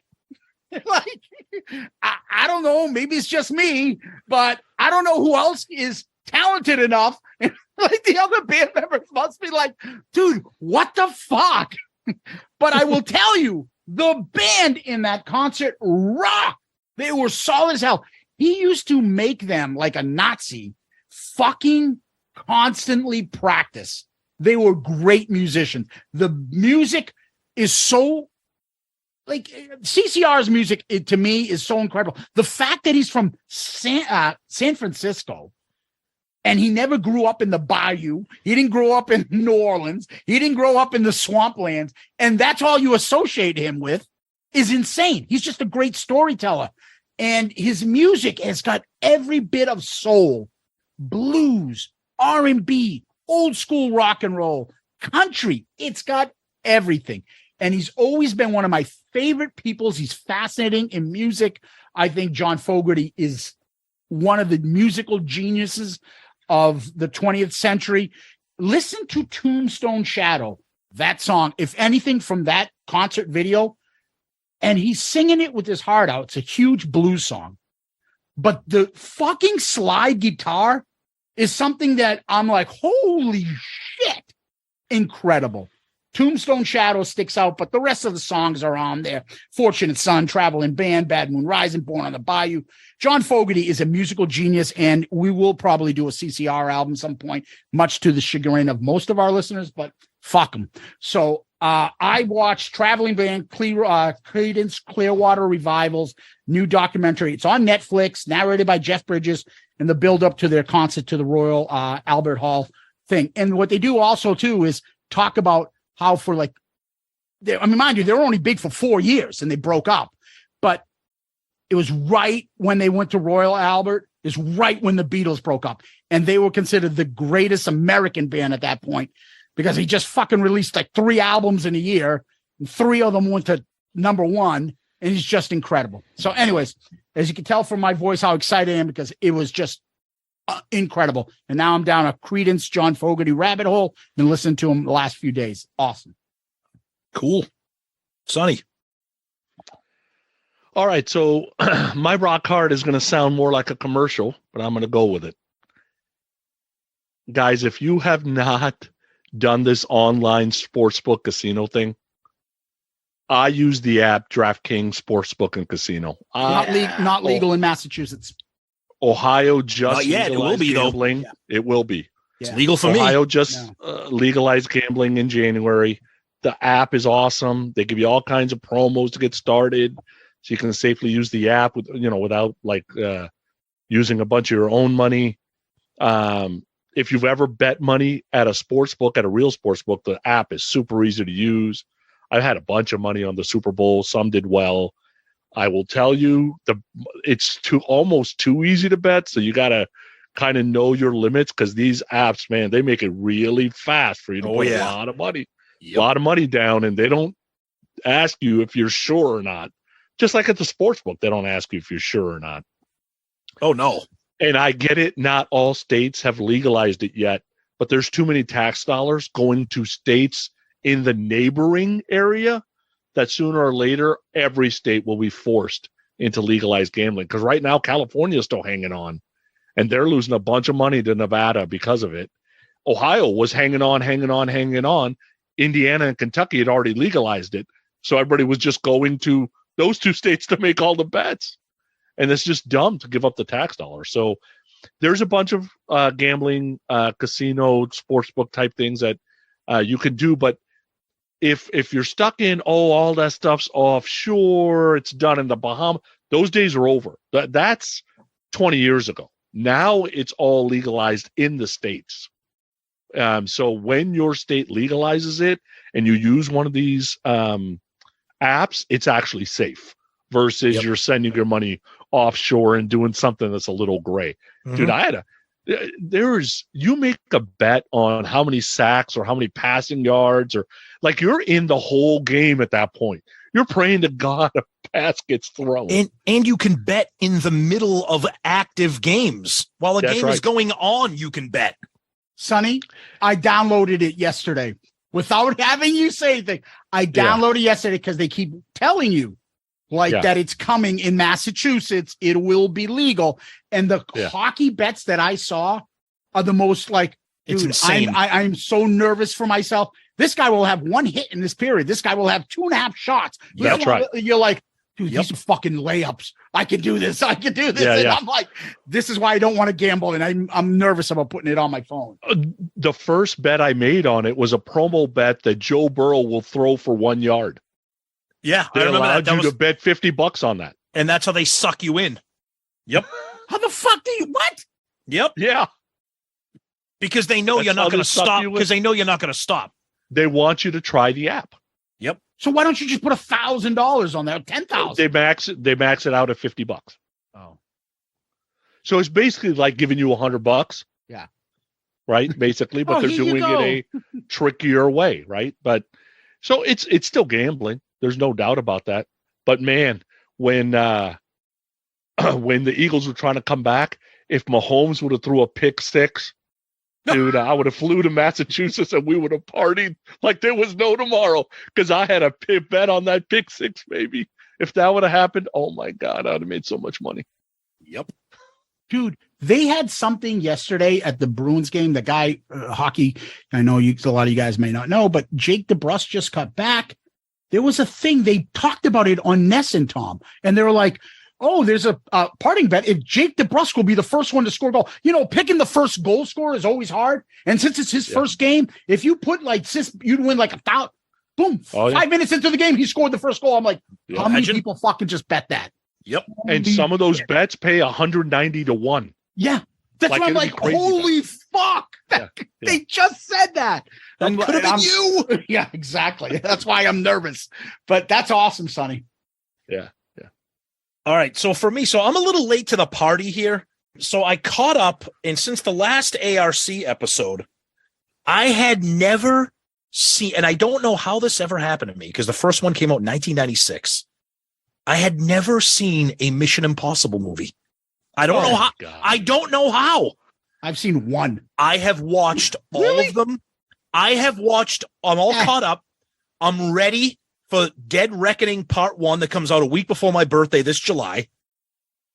I'm telling you right now, hands down, bar none, the greatest action franchise. It's not even close. Every movie is better than the next one.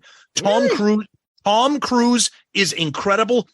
There is literally not even 5 minutes of boring time. Most movies for me, I have such a short attention spans. I'll pick up my phone, I'll check Twitter, and I just watched Fallout, the most recent one. The most good. 2.5 hours. I never picked up my phone once the entire thing. I couldn't get enough of it. So the whole franchise, you would say. The whole franchise is incredible. Fucking incredible, and I'm fired up for Dead Reckoning to come out this summer.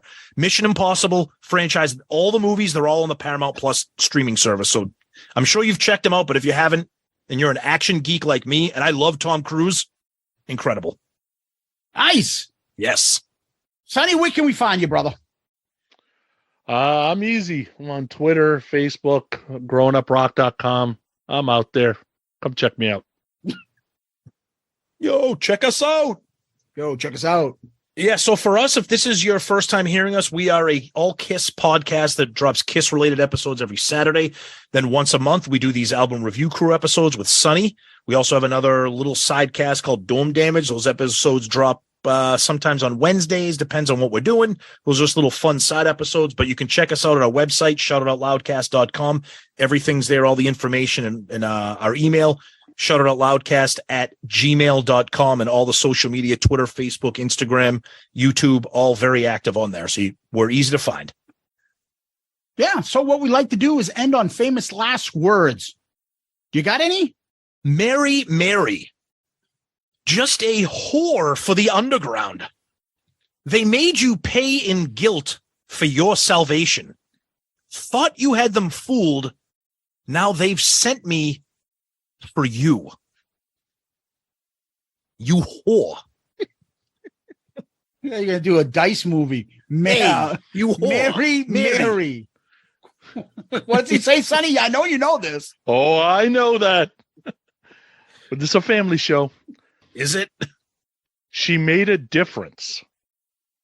I guess she had a way of making every night seem bright as day. Oh, Now I walk in shadows, never see the light. She must have lied. She never said goodbye. oh. A sentimental person, Sonny. Every time we've been saying Mary, all I think about is Mary. Oh, George Bailey, Mary. Don't you recognize me? Don't you know? Don't you know?